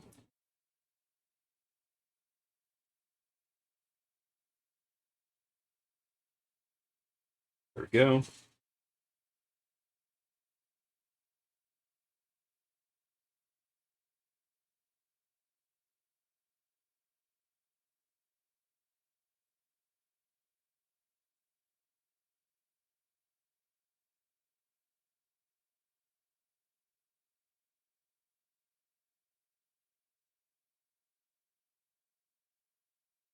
All right, next one.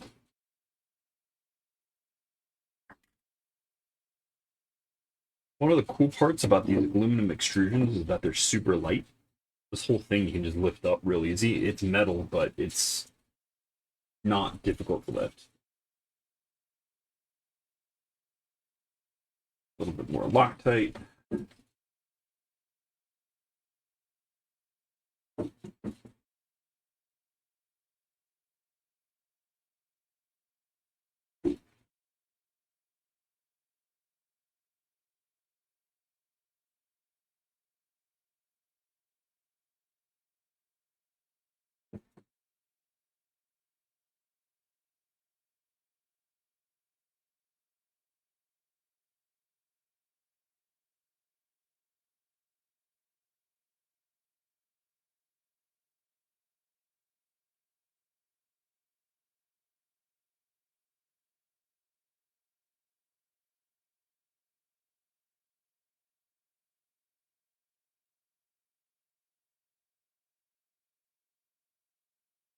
Like I had a lot more Loctite than I hated.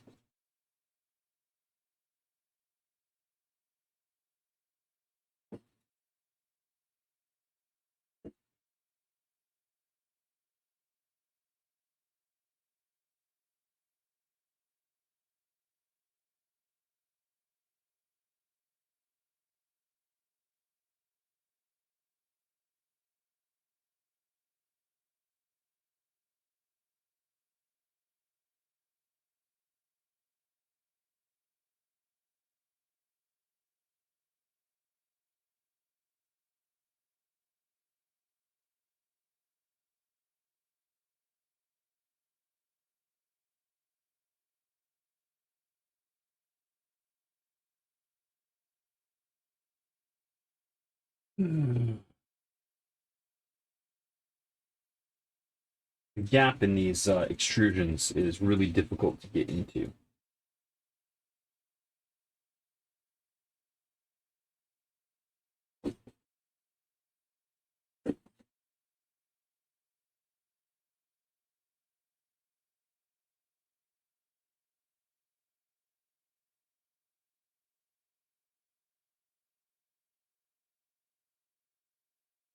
Um,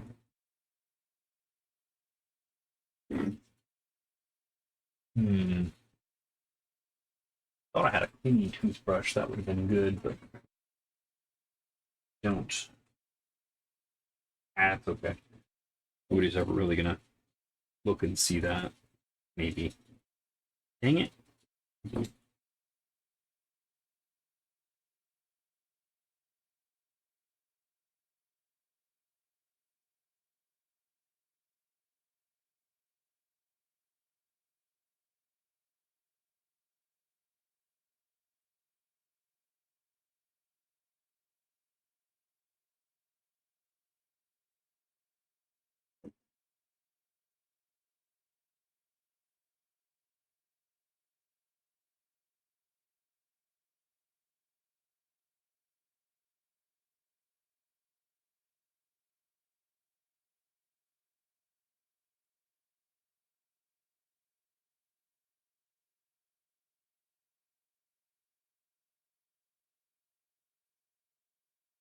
There we go. Got enough in there that I was able to clean that bit out. I have some stuck in the. There we go. Dang. Okay. Let's keep going on the acrylic.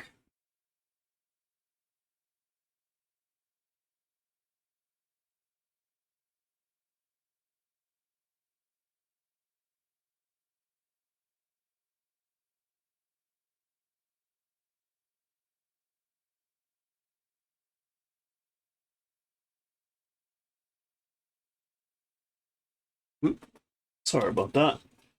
Little focus issue. We'll bounce back to normal in just a couple of seconds. There we go. Trying to get the plastic off of this acrylic piece here.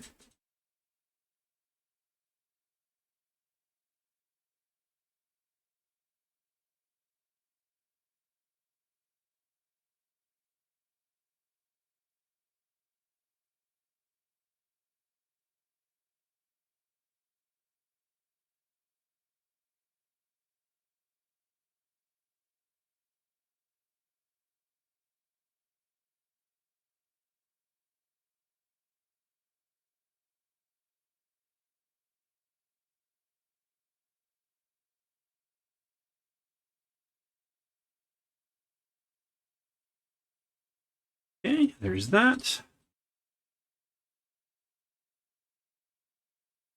That gently on top there. And I'll loosen these bottom two screws. Not enough so that they release from their nut. I don't have to go searching through those later. And then I'll gently just slide the acrylic right underneath. Well, it stops on the top edge of the top holders there.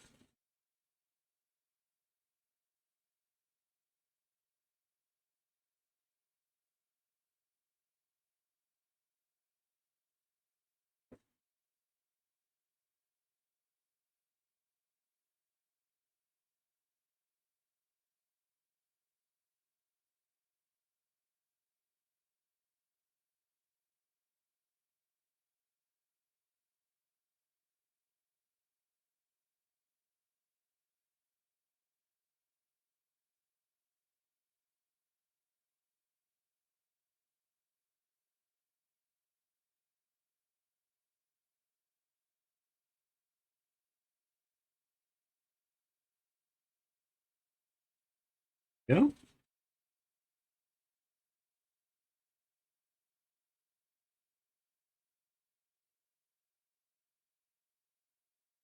And another nut. Another screw. Need a couple more of these, and we're done with this section. Then I get to go get those hinges, and we get to attach this thing.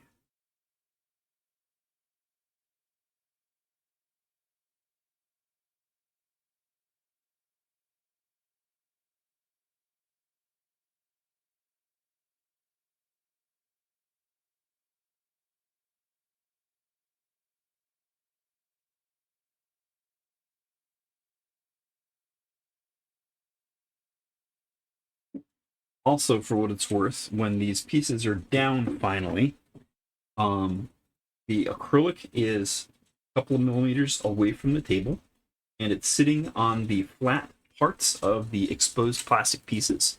Well, technically it's sitting on top of the screws, but the screws are now symmetrical and coplanar. So everything is now stable when it's sitting on those screws. A lot easier to work on when it's stable.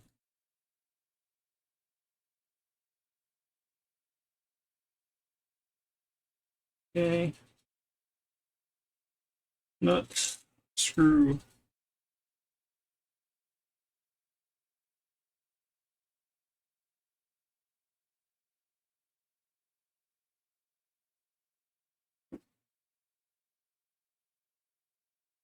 Oh.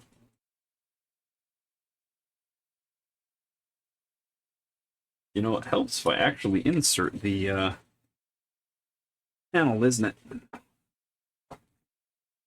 What I get for doing this at 4 o'clock in the morning. Finish this up, attach it to my printer, and then go to bed.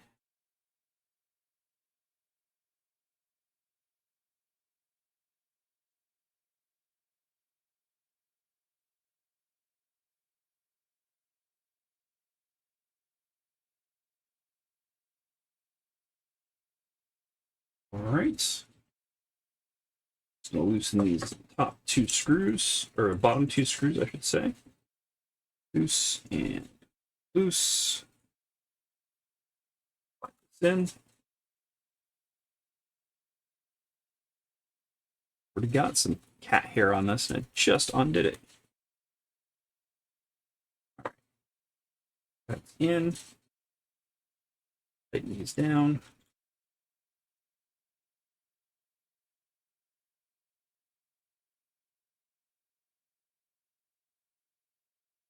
One.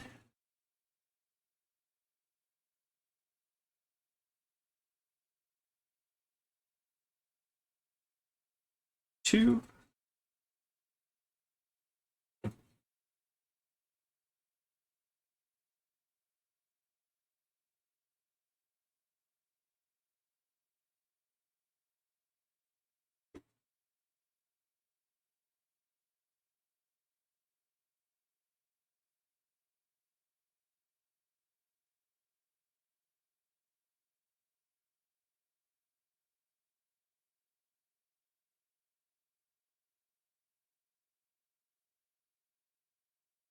And the last one.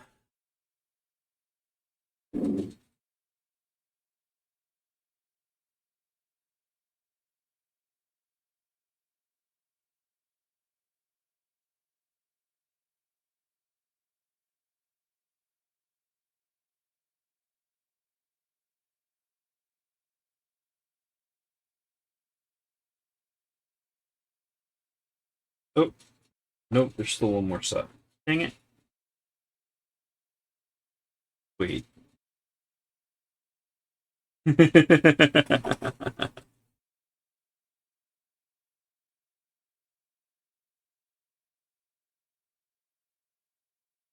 out of parts. Why am I out of parts?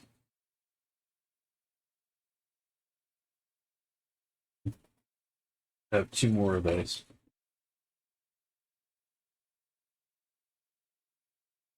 Did I not print enough?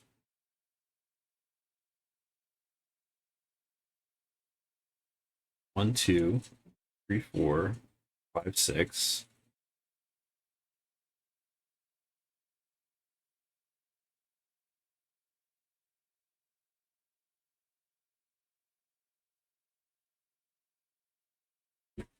Did I drop them? Am I just going crazy?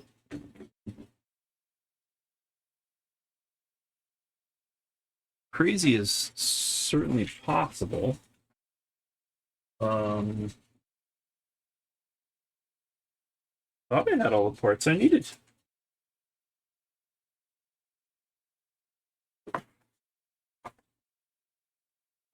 Okay, because I definitely have another acrylic panel, which means I should have enough to lock it down.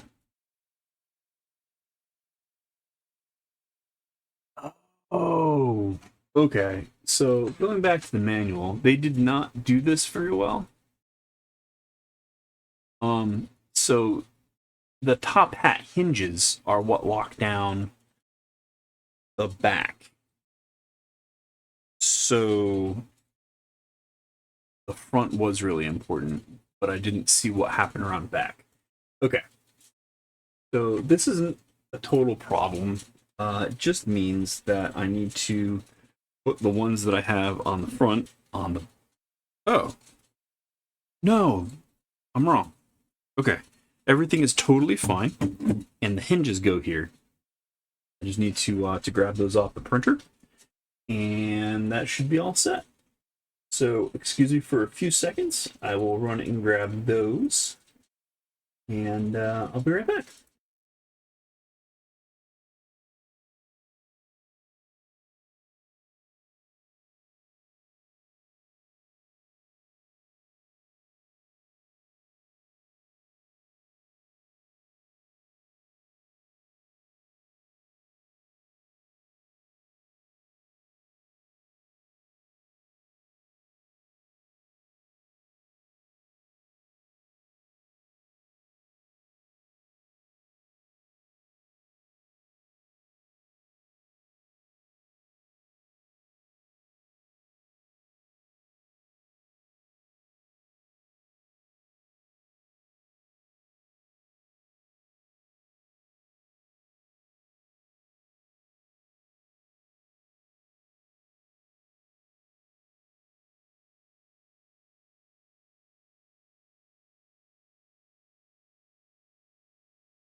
All right, here we go.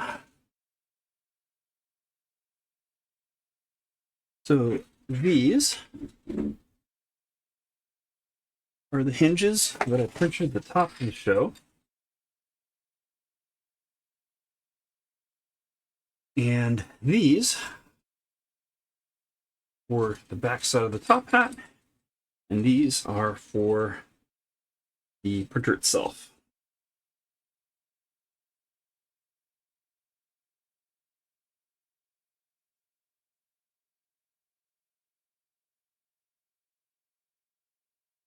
All right. So we continue.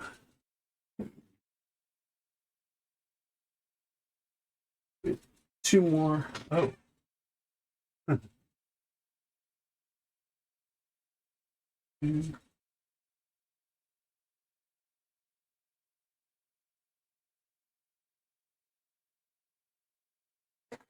I might have to not.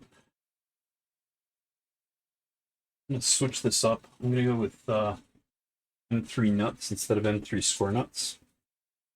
They should work the same in this case.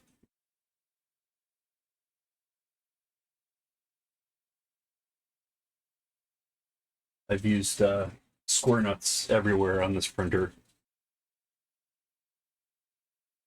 but I've only got like 4 of them left. I'm just going to switch to regular old M3 nuts. No major difference there. And are these also M3/8s? Yes, these are M3/8s. So save the manual.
So the vertical position has to be adjusted later, and the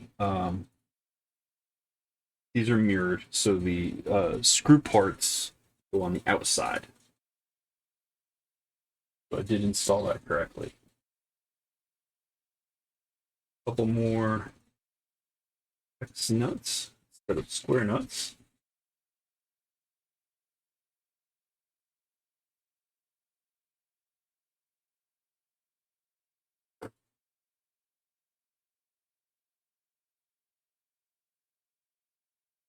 And 3/8.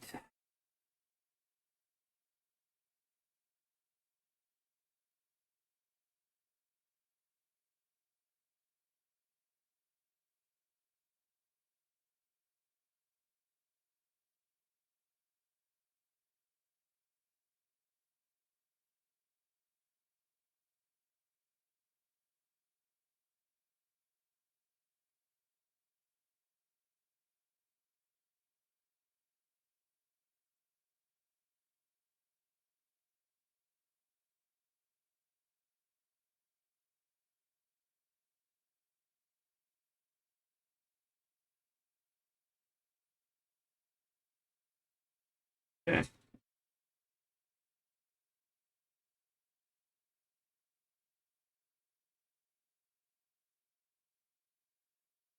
So I'm guessing that we put the these are going to stay loose. The hinges themselves are going to stay loose.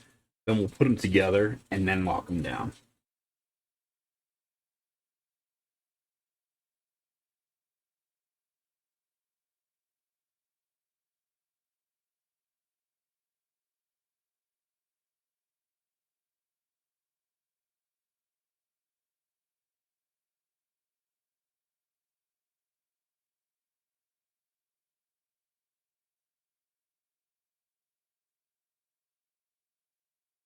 All right, so how do these hinges interlock?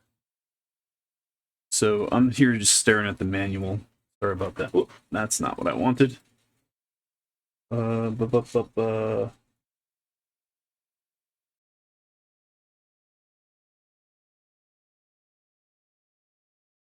There we go. So I'm here staring at the manual to see how these join up. So they want me to go into the plastic. Plastic part that they want me to go into goes on the printer.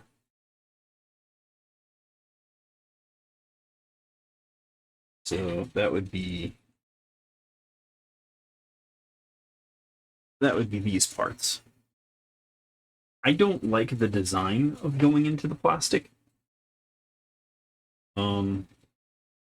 Yeah, so I'm gonna do this differently because I am. All right, so these go onto the printer now, like this. Okay, so this is the right one, and it'll go like this. Right?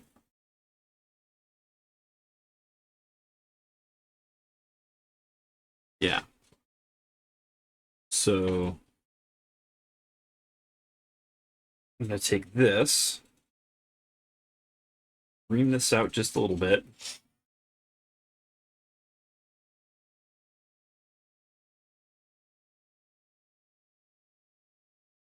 Yeah, that didn't do anything. This drill bit is not thick enough. So, what I'm gonna do, my idea is just to put a heat set insert into it so that I'm not going into the plastic, and then I'll just Loctite that heat set insert. Um,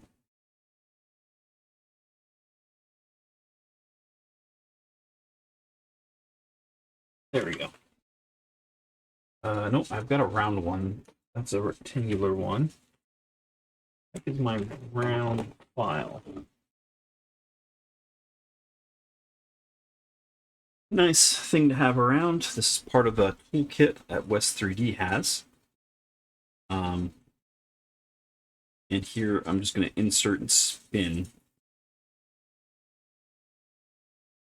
Just trying to bore out that hole wide enough for a heat set insert. And while I'm at it,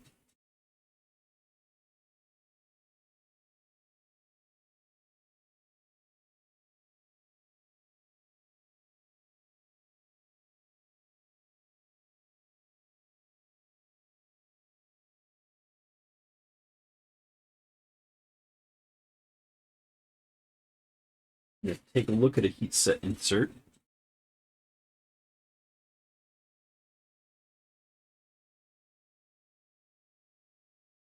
Line it up how I would insert it,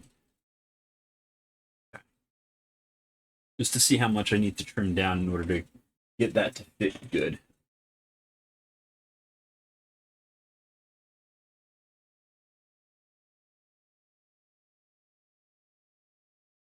I'm just going back and forth. It's kind of a slow process. I wish I had a drill bit to widen this out, but I don't. So it's just like, rubbing sticks together for a campfire. I'm just boring out the inside of this with my metal file here.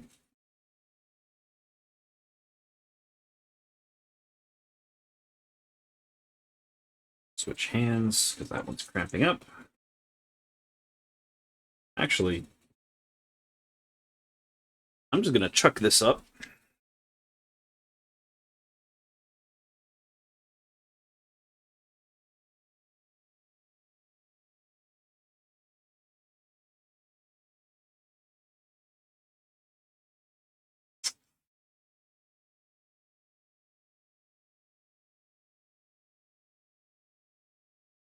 And then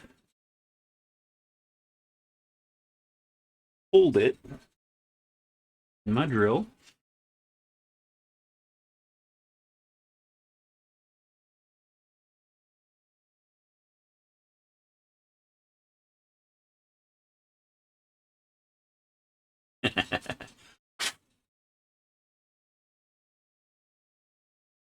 Okay.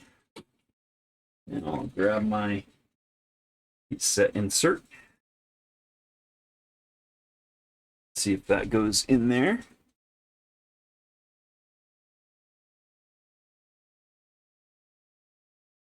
Not quite. I just don't want to bore it too much. I don't have to wait to reprint these.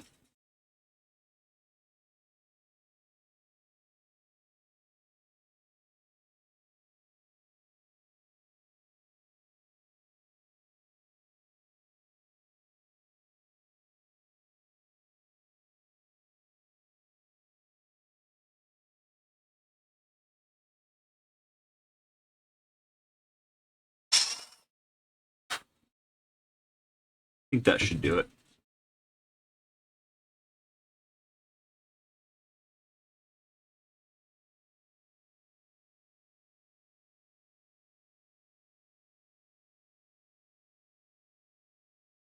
Ooh, not quite.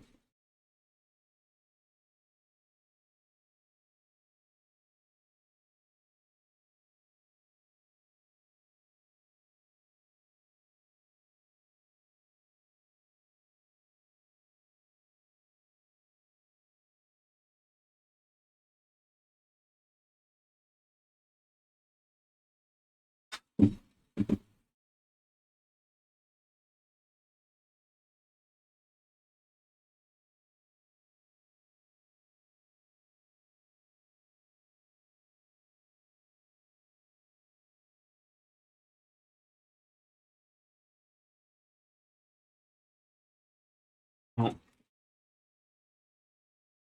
that's not going to do it. So I'm going to switch to my other file. I think it's wider.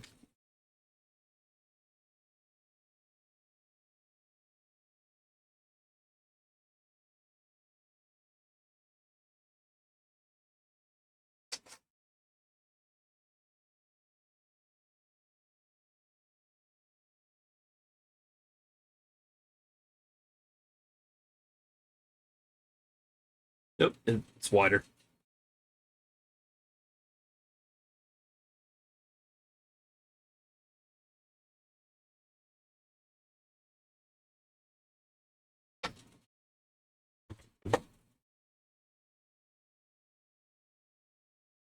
and more effective. Lots of metal shaving, or lots of plastic shavings.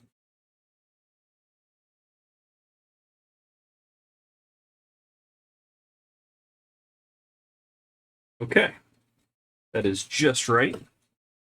So, I actually have my soldering iron with my heat set insert tip just to the side of me. I'm going to power that up here.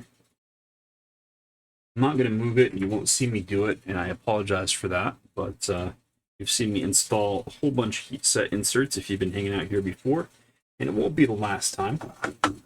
So if you really do want to see me install heat set inserts, stick around, and I'm sure that that will come up again.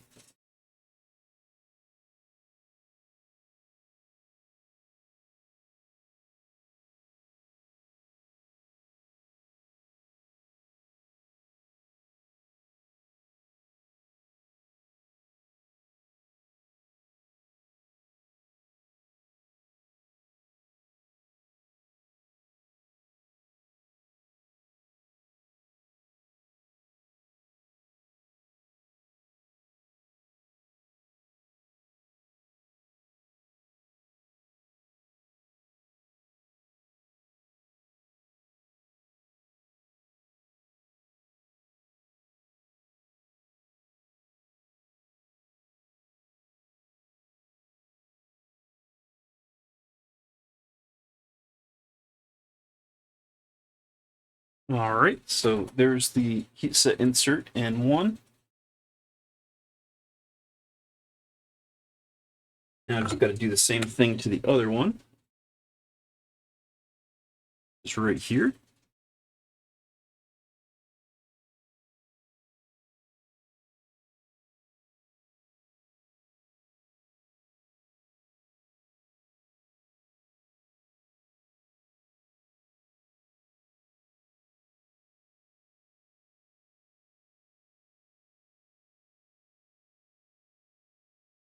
Go ahead and start with this. It's pretty darn efficient. Just go gently.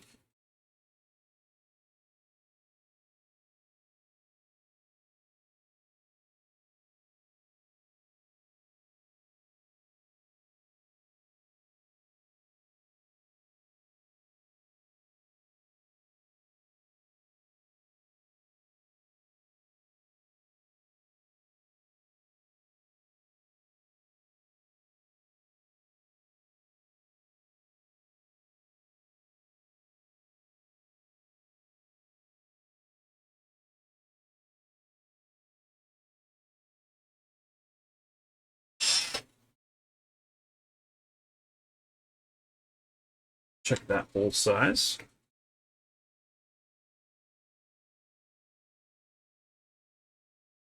Not quite. Just trying to be gentle with it so I don't overshoot it.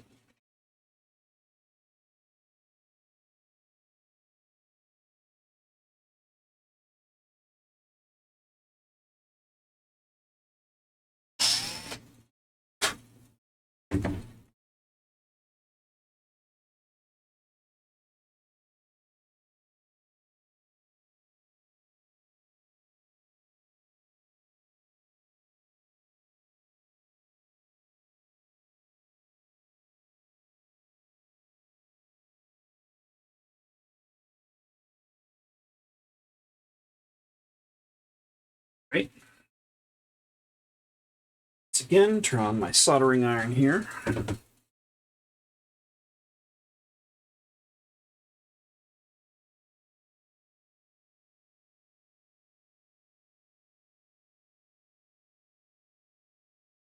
Comes up the temperature really quick. Here we go.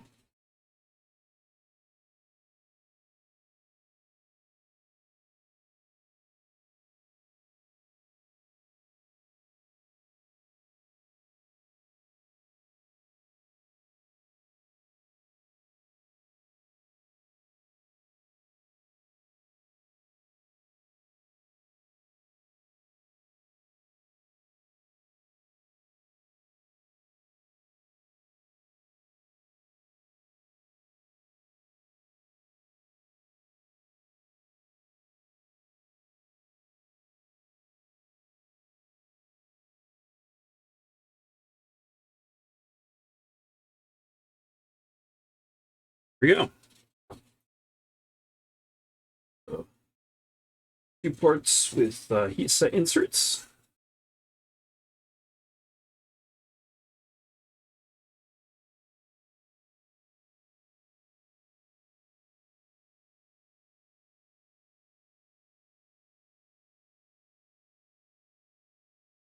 Now, just to see how this is going to work, the manual calls for an M3 by 12 to be inserted as the pin for this. A couple of those. I'm just going to try out one of them. So this should go completely through the part without trying.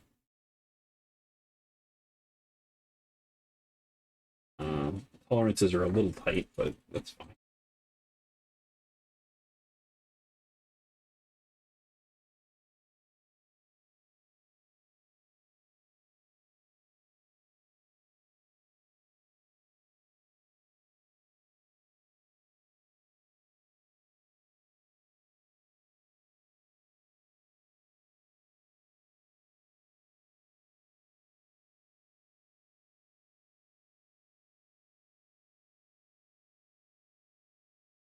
Supposed to stay loose.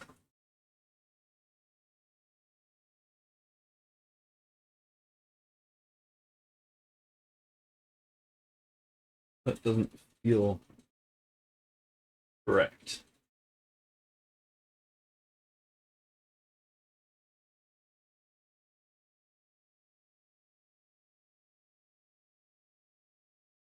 Maybe it's supposed to be springy? Because it's pulling those nuts out of the other one like a lever.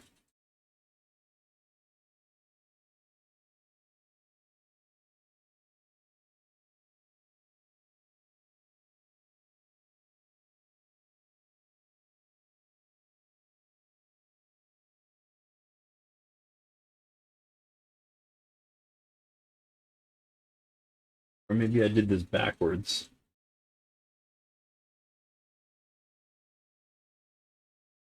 Maybe it's the other one that's supposed to go there.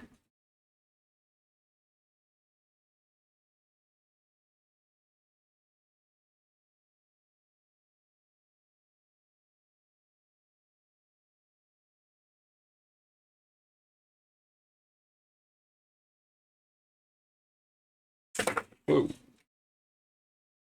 Yeah, that's more like it. That's the way that this is supposed to be.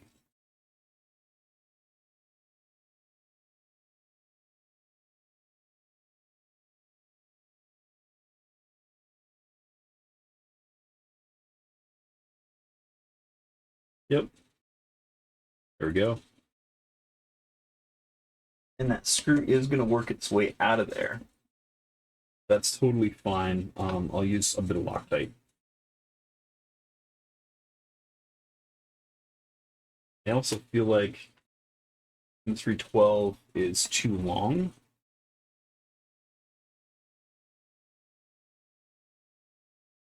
M310 is probably the better choice. Let's see if M38 fits. Because I have a lot of M38s is all.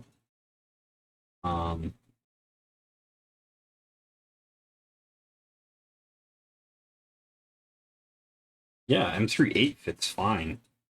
I don't know why they're calling for M312s there.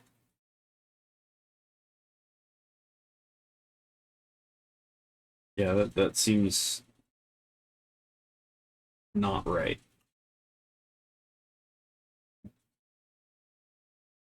So this is M38, and it goes right in through. It feels great. Yeah, I don't see anything wrong with that. So I'm gonna leave it with M38s. Where'd the other piece that I had go? I have inserted that backwards. No, I didn't. Everything is fine. This part goes here, and that's in the right place. That's all just fine.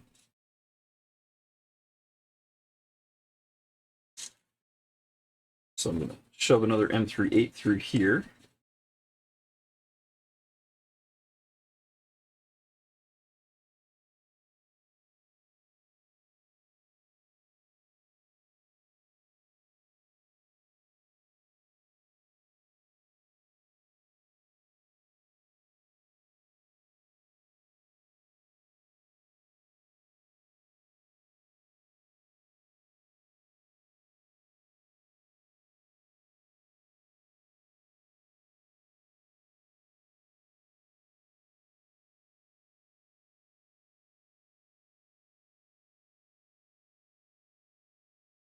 Feels great. No problems there. All right, so last but not least, this is the last thing I'm going to do here tonight, and that is actually install the hinges and the top hat. So I'm going to go ahead and remove the hinges for now, so I can get those installed on the printer. I'm going to leave the screws partially installed in the top part of the hinges. Okay. I'm going to set the top hat aside for a moment. Oh no, I forgot to install the last acrylic piece. That's probably why this is lopsided. I get it now. Okay.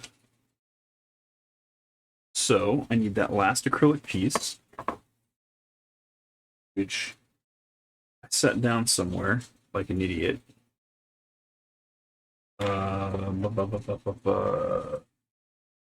Where did it go? I do not know. Well, that's kind of sad. Let me get that last piece of acrylic installed. It should be in the box, but the box is empty. I had it in my hand, and then I must have set it down. I'm not seeing it in front of me anywhere.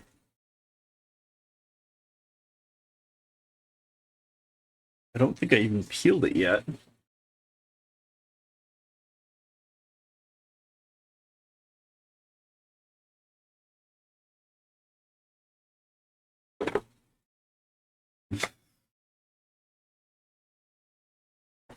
Oh, it is on top of my screws.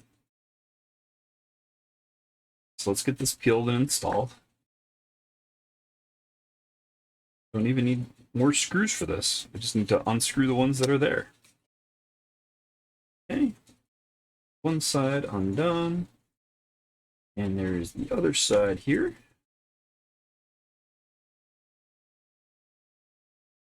Okay. Now that's loose, and I need to loosen the bottom parts of that.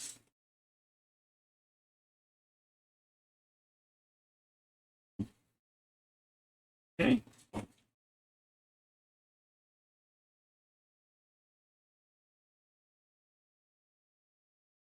We'll go right on in like that, and all the way up. Okay. Now, whoop.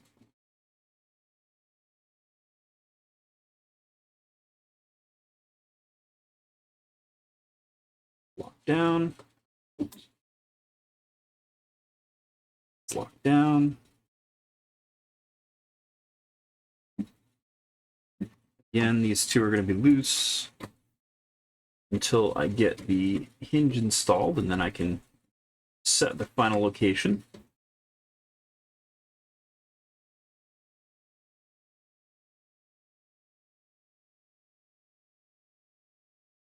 Fine.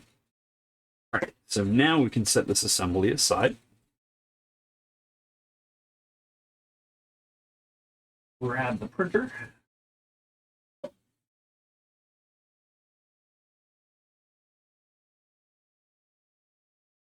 In its current state.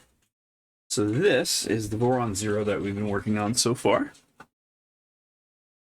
Back that camera up. And that'll mount a couple of seconds. So, we've done most of the mechanical stuff that makes it a 3D printer anyway, the functional mechanical stuff. So, built a tool head. Tool head is pretty much all set. Just the electronics parts of that need to be done.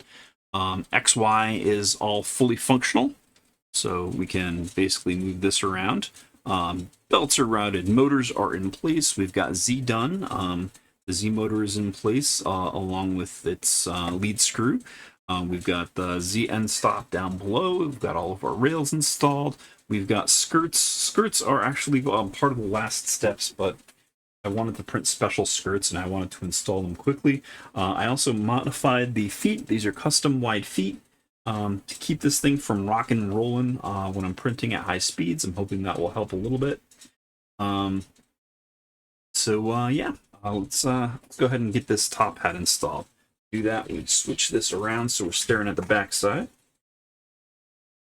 All right, so I've got, oh, I also installed the inlet for the printer here. All right, so staring at the back side, the top hat is going to go here.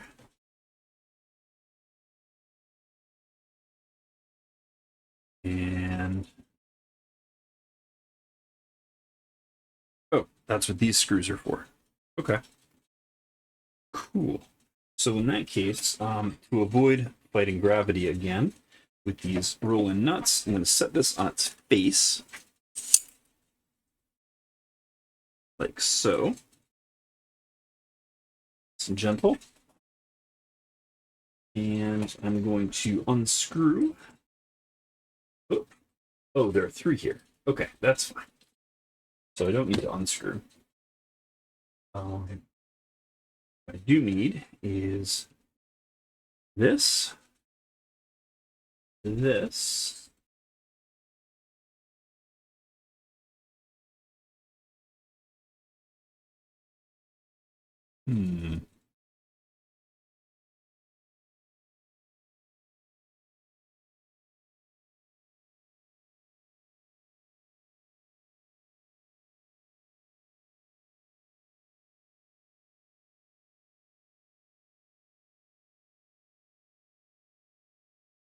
All right, so panels usually come first.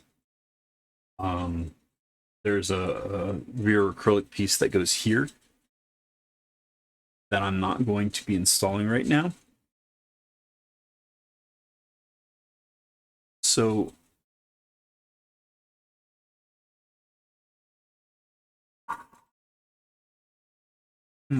where does that go? Well, I mean, it's got to go there. So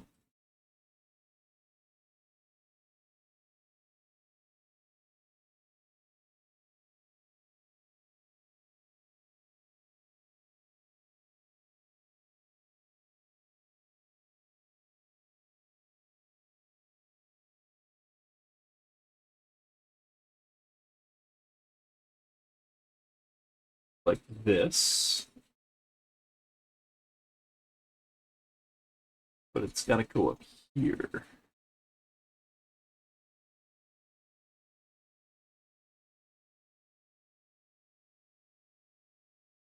Oh, okay. So this is going to be slightly sideways. Got it. I'm not sure what these heat sets are about.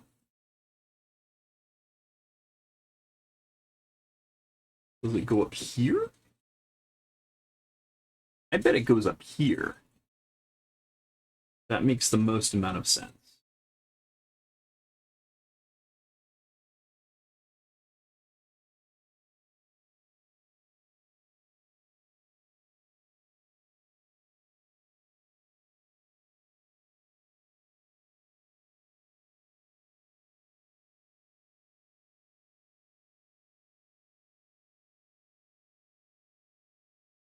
Yeah, that's got to be the way it works.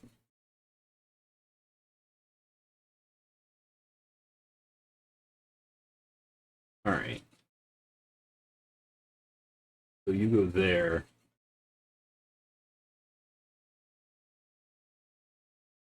And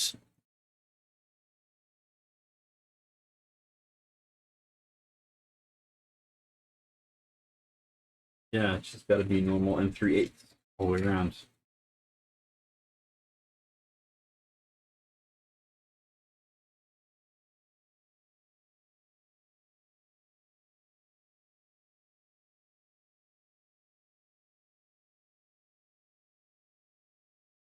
At least this part should be pretty easy to install.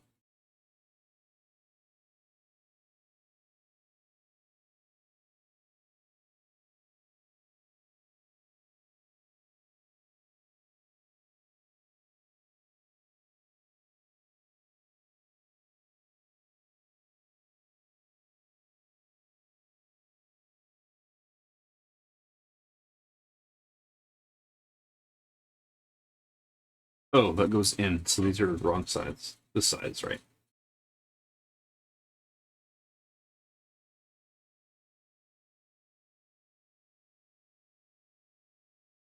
Oh, that can't be.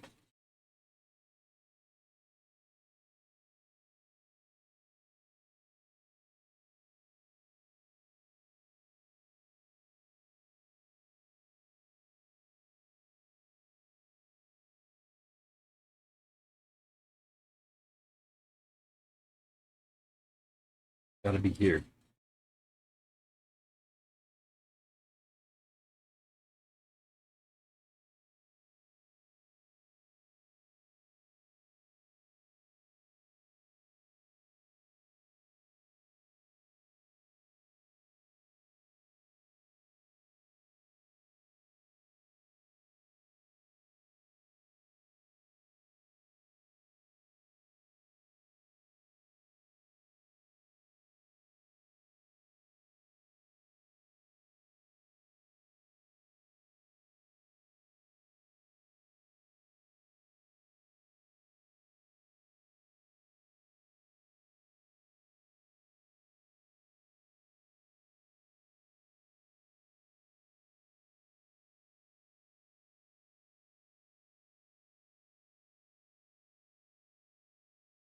Okay, let's go back to the manual. So before top hat, we need to go back to the section with panels. And we're looking for the rear. There we go. Okay, so those are supposed to be M310s. Shit. I don't have any M310s. At least none that aren't shiny.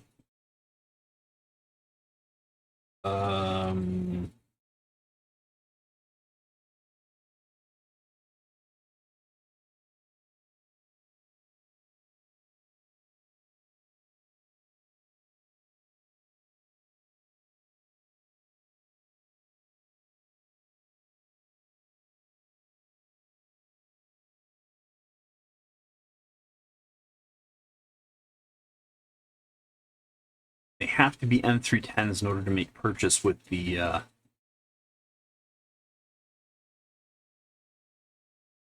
will M312s work?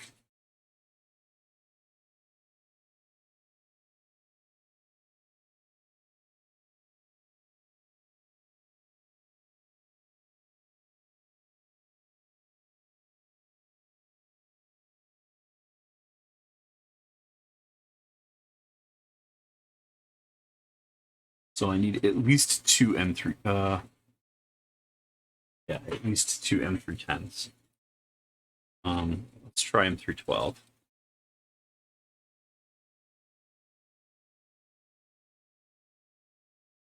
That might be too much.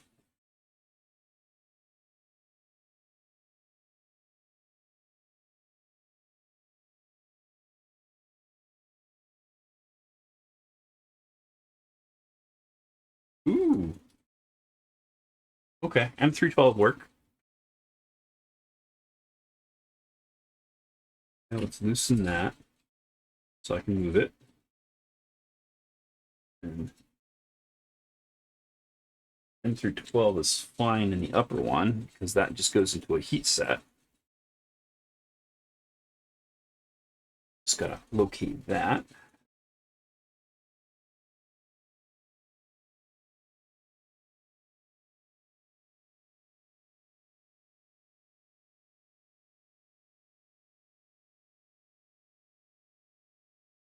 Perfect.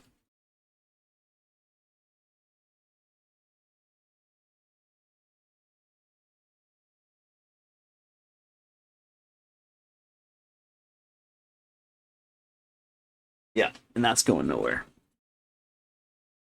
Okay, so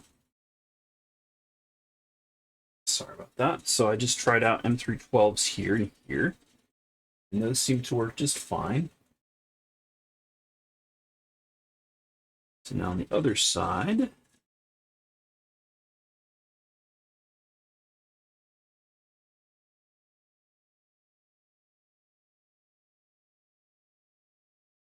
M312.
Okay.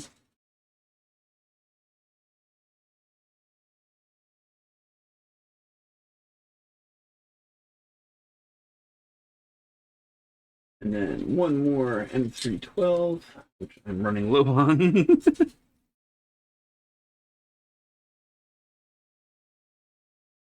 Goes here.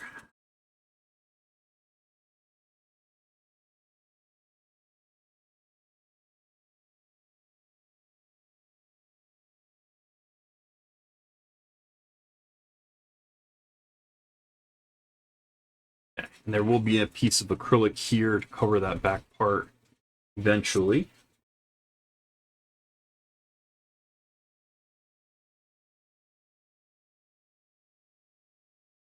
So now that those are installed, got the hinges.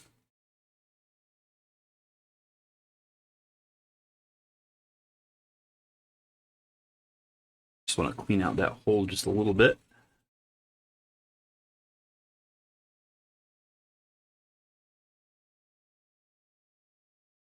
Okay.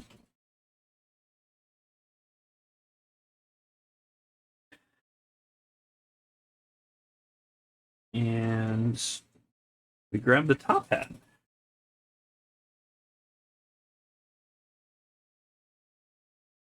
So now is the time. Move this up a little bit because we need some verticality. Right. So this is the top hat that we just built. And I'm just going to slide this on. Where's the hinges? That's the front side. There we go. Hinges. Okay.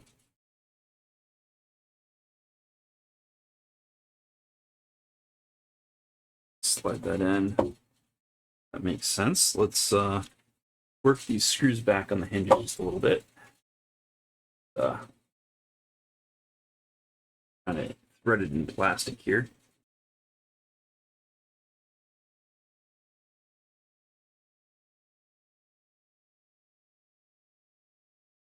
Okay. I can slide this back. Okay. So let's set those screws right on where they belong.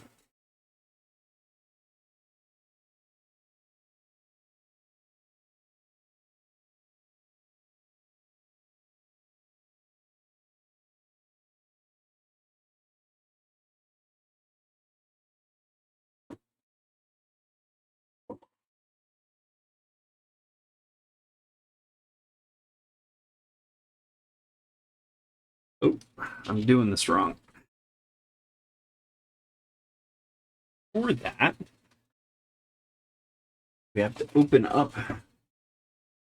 the cams that hold the top on. I'm just going to use a simple flathead screwdriver. Rotate these counterclockwise. Open those holes. Right, and then our screws drop right in there.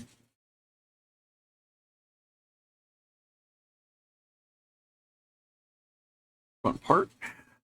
Screws drop right into those cam holes.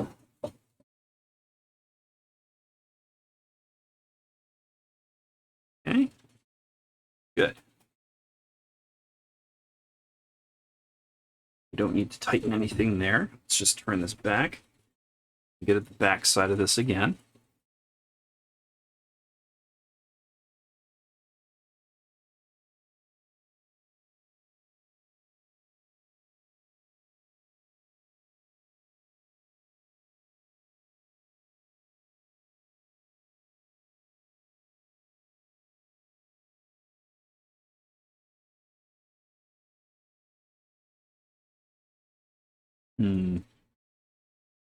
Yeah.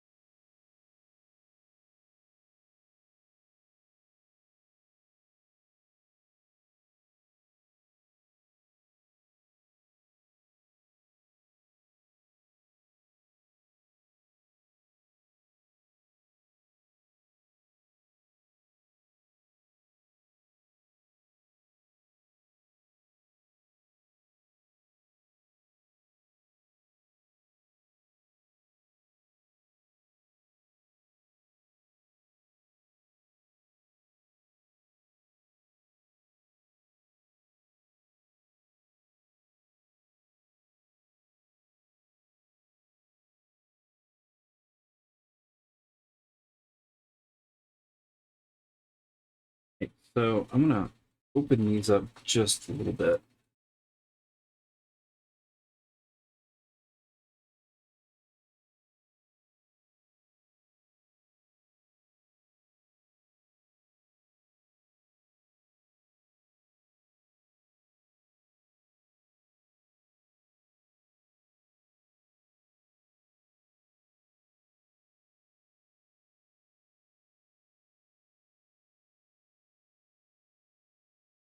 Something is messed up with that cam.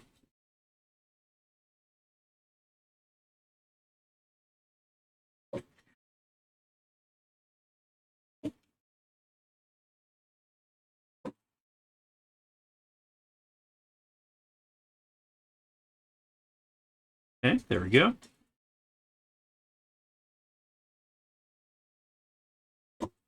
Ah, there we are. Everything just drops into place.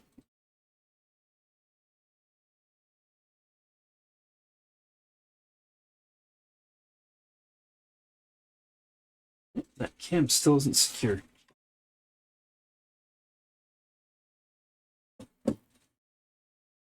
Oh, that's what happened. Cam turned itself when I inserted it. Where'd that screwdriver I just had go? Probably under the printer, I'm guessing. Oh, just that. Where'd the screwdriver go? Frustrating times. All right, so I'm gonna get flathead bit.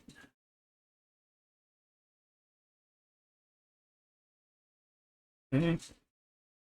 Use that to turn the cam. There we go. Inserts. Oh.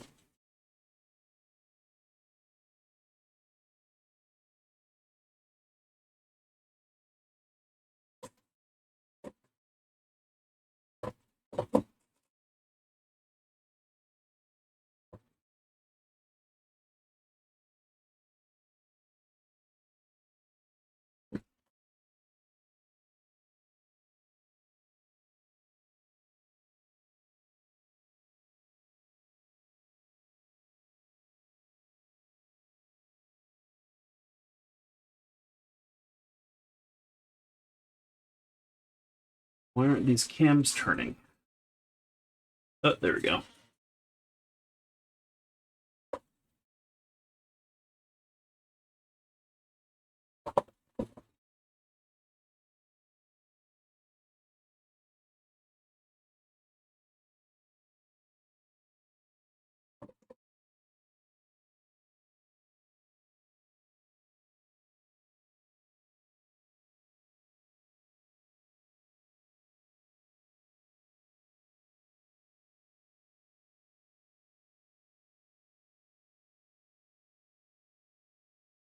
I think I need to make these a little longer.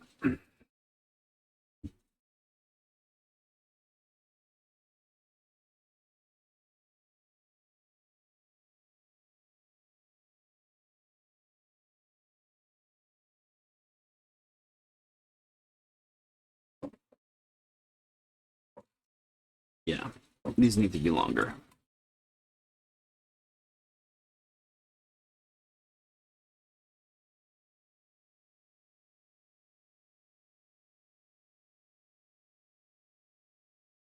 All right, quarter turn to start with.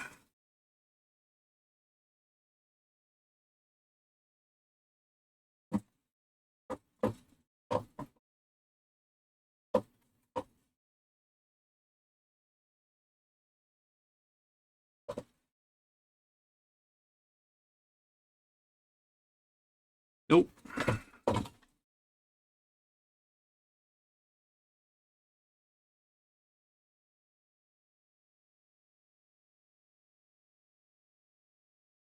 Another quarter turn.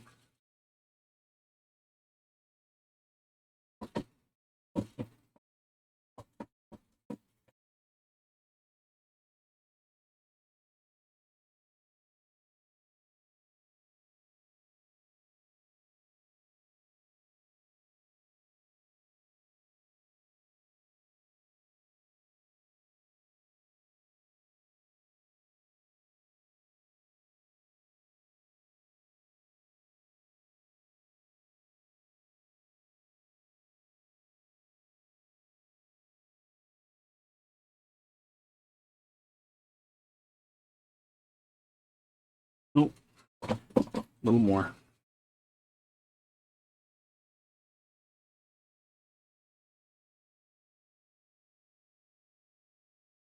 Half turn. It's probably going to be more like 6 millimeters than 5 millimeters.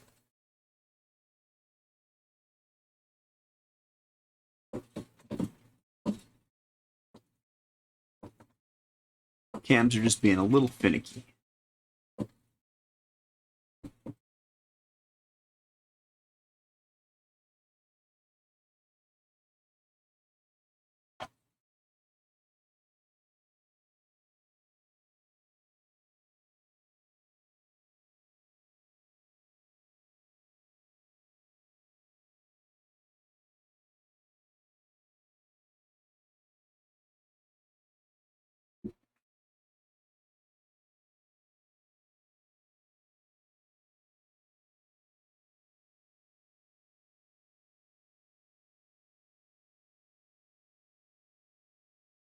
There we go. That one's nice and locked. And let's verify the other one is the same. I tried to turn them the same amount so I didn't have to do this a bunch of times.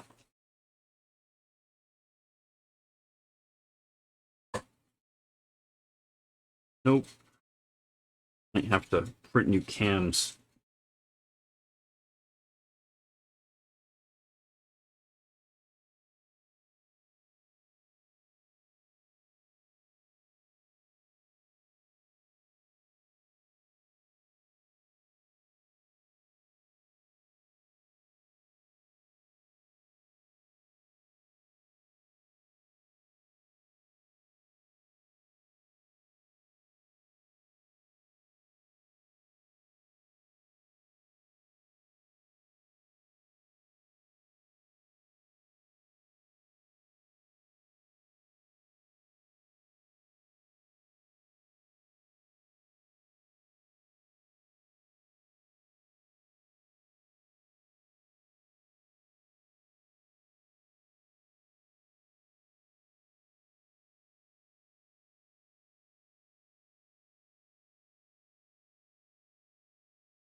Make that a little longer.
One whole turn.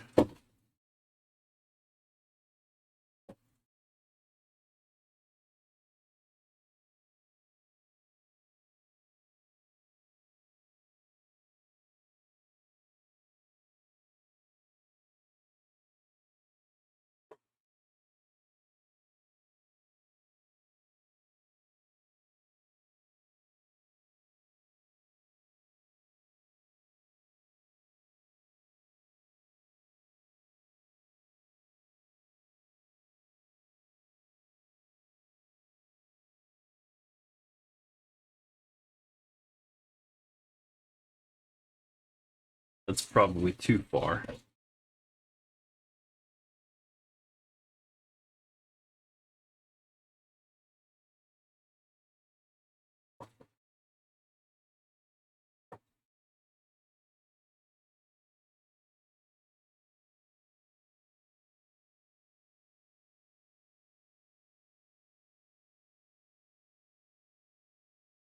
Yep.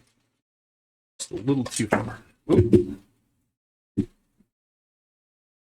And yeah, I'm going to have to reprint these cams. These are going to get damaged pretty quickly.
Good. Okay, so those cams are now set.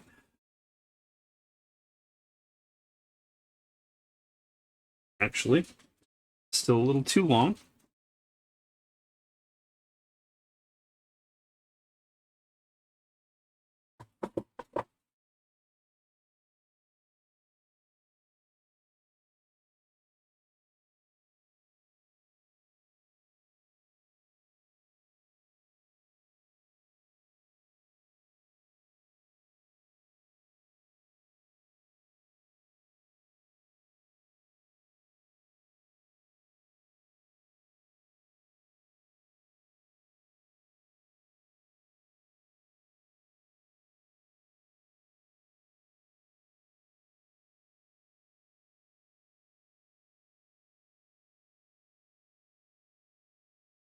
Too short again. One more turn should do it.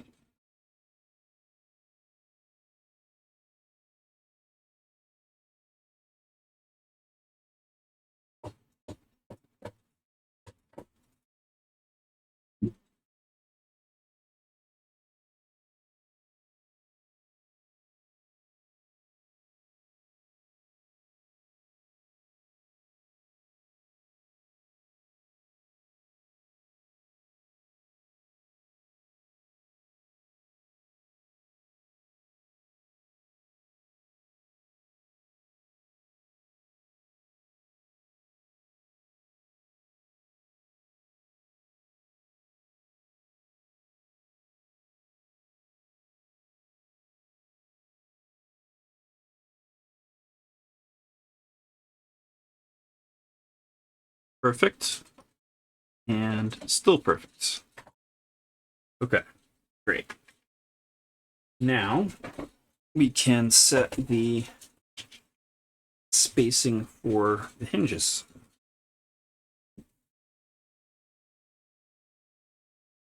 This should be the relatively easy part.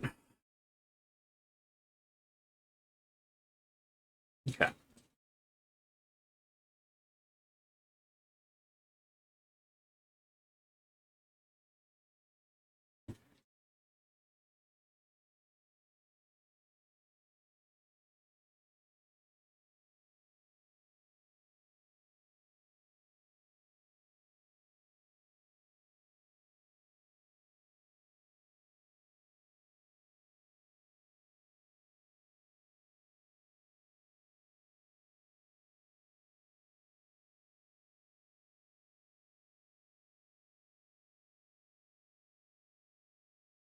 Great.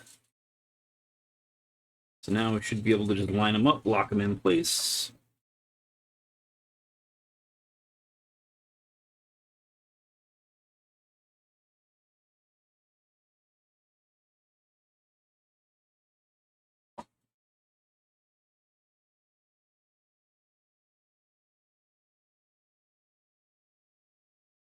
Okay. Now these, undo these, undo this, slide this down, screw you in.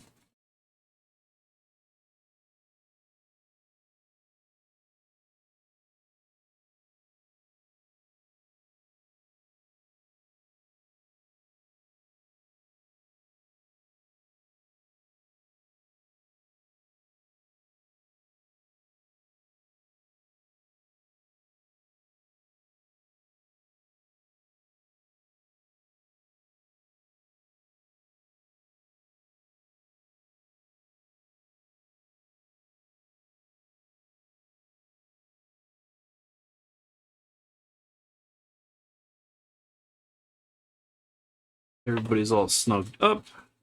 Okay, now let's test the hinges, which means unlocking these cams one more time.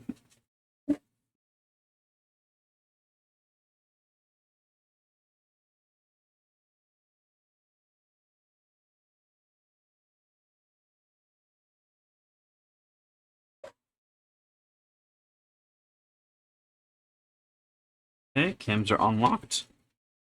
Okay, these go forward, and then gently.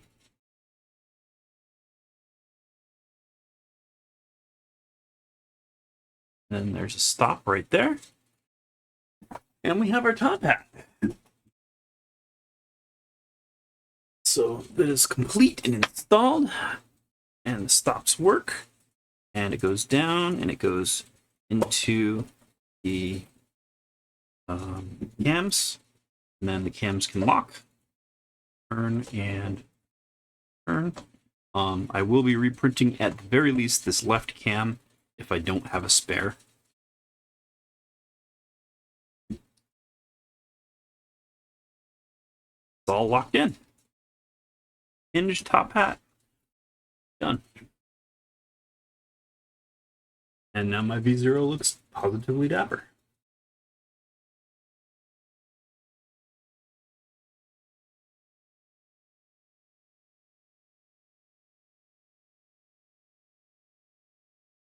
So, anyhow, this has been a 4-hour stream. That's usually as long as I go. Let me go back to chat here. And here I am. Cool. So I usually only stream until 3 a.m. typically. Sometimes it's 3:30. It's now 5:30. It's going to be annoying to get up for work tomorrow, but c'est la vie. I got my top hat built and installed, and I am very, very happy about it. It looks fantastic. Of note, so the top part of the top hat, where the panels come together on the very top part of the top hat, I would want to see these as one-piece prints. I think that would be a lot better of an engineering solution than 3 different pieces for this one section. I think that it would stay together better that way, despite, the maker took a lot of time getting all of this stuff to line up just so, and I really appreciate that. But if it were one part that just screwed here and here on this section, I would be way, way happier.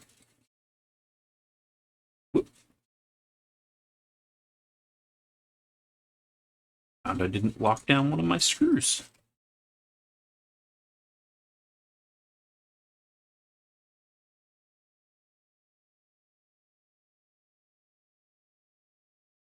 This one either. Okay.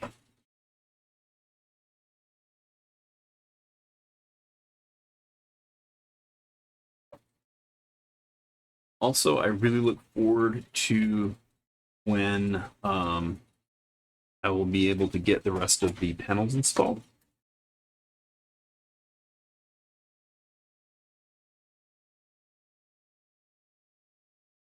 This is going to look awesome. I really like the gunmetal extrusion, and I like this done up in black with the purple accents. Really make things pop. I think that works really well for color scheme here. And this is really coming together. So as I work on this, if I need to, I can always just pop the top hat back, and everything is good there. It's self-balancing on the stops on the end there, and it looks pretty strong, so I don't think I'm going to break it. As far as, I did not put Loctite on the hinges. Those screws may work themselves free over time. If that becomes a problem, I can always, put just a little bit of Loctite in the heat set inserts. it was designed to go directly into plastic, and that plastic was supposed to hold it in place. But I really don't like screwing into plastic, because if you have to disassemble, reassemble, you basically end up wearing out the plastic very, very quickly, especially as far as threads go. So I didn't want that to happen. I would rather use the heat set inserts than to go into plastic like 99% of the time. The only exceptions to that are things like micro switches. You can usually get away with using self-tapping screws, self-tapping M2s for micro switches, like the ZN stop down here, for example. But yeah, things are coming along. It's finally starting to look like a V0. These cams, they're pretty weak. I know that they redesigned them for the V0.2 R1. In fact, let's take a quick look while we're here. I know I want to get to bed really soon, but I just want to see what the V2 R1 cams look like. So if I go to Boron 0.2,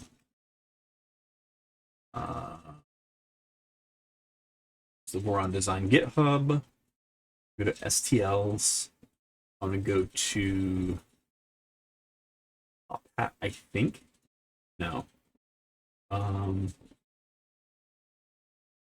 Where's the cam? Probably staring in the face. The end stop mount, thumb nut. Idler cam lock. There we go. So this is what the new cam looks like. Oh, okay. So it uses an Allen key opening rather than a slotted opening. I suppose that could reduce the amount of wear. Although I would be afraid of stripping the edges here. I've stripped a bunch of Allen keys before. I don't have an idea of scale for that. I don't know how big of an Allen key that would be. The cam lock design is seemingly unchanged, which is good. It's a good design overall. It's just figuring out how to turn that appropriately without stressing the plastics. Yeah. The slotted idea with the Voron logo is good, but there doesn't appear to be enough material around it. So, yeah. I'll probably reprint both these and the originals with the Voron logo.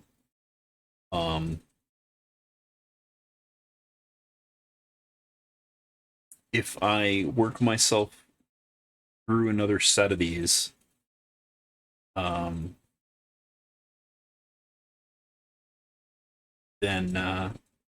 I'll switch to the new design. Alternatively, a triangular design might be good here. That would probably give the most purchase without destruction, with maximum reinforcement. I do have a triangular bit, and I could design that, but we'll see what happens. Meanwhile, I'm pretty happy. Printer's coming along great, and yeah. So Diggs BTW7, hey, what's up? First time chatter. I just finished building my V0 tophat, and the stream is on its way out. So I was just saying my good nights and doing a recap. So things are coming along great. Next step is going to be electronics. I think I'll attack that next because I have to do electronics before I do panels. And that should be a working V0 at that point. Electronics usually take the longest though, so that's going to be a big stretch of time. I'll probably end up doing that some point next weekend, I think. And yeah, I'll probably end up streaming that too. So thanks for dropping by, but I gotta go to bed. It's now 5:30 in the morning, and I need to be up for 9. So yeah, fun times. Anyhow, thank you all for joining me. Anybody who happens to be watching this and stopping by. Once again, I'm Josh, also known as Cpgeek. If you're interested in 3D printer building, retro arcade stuff, Star Trek technology, servers, computer builds, check out the Discord. I just put a link there. It's Cpgeek.org/Discord. If you want to check out my stuff on my really old website, go to Cpgeek.org. I really need to update that. I'm most active on Discord, however. It's the best way to get a hold of me. So thank you all for dropping in and stopping by. And I think that'll be it. Have a great night, everybody.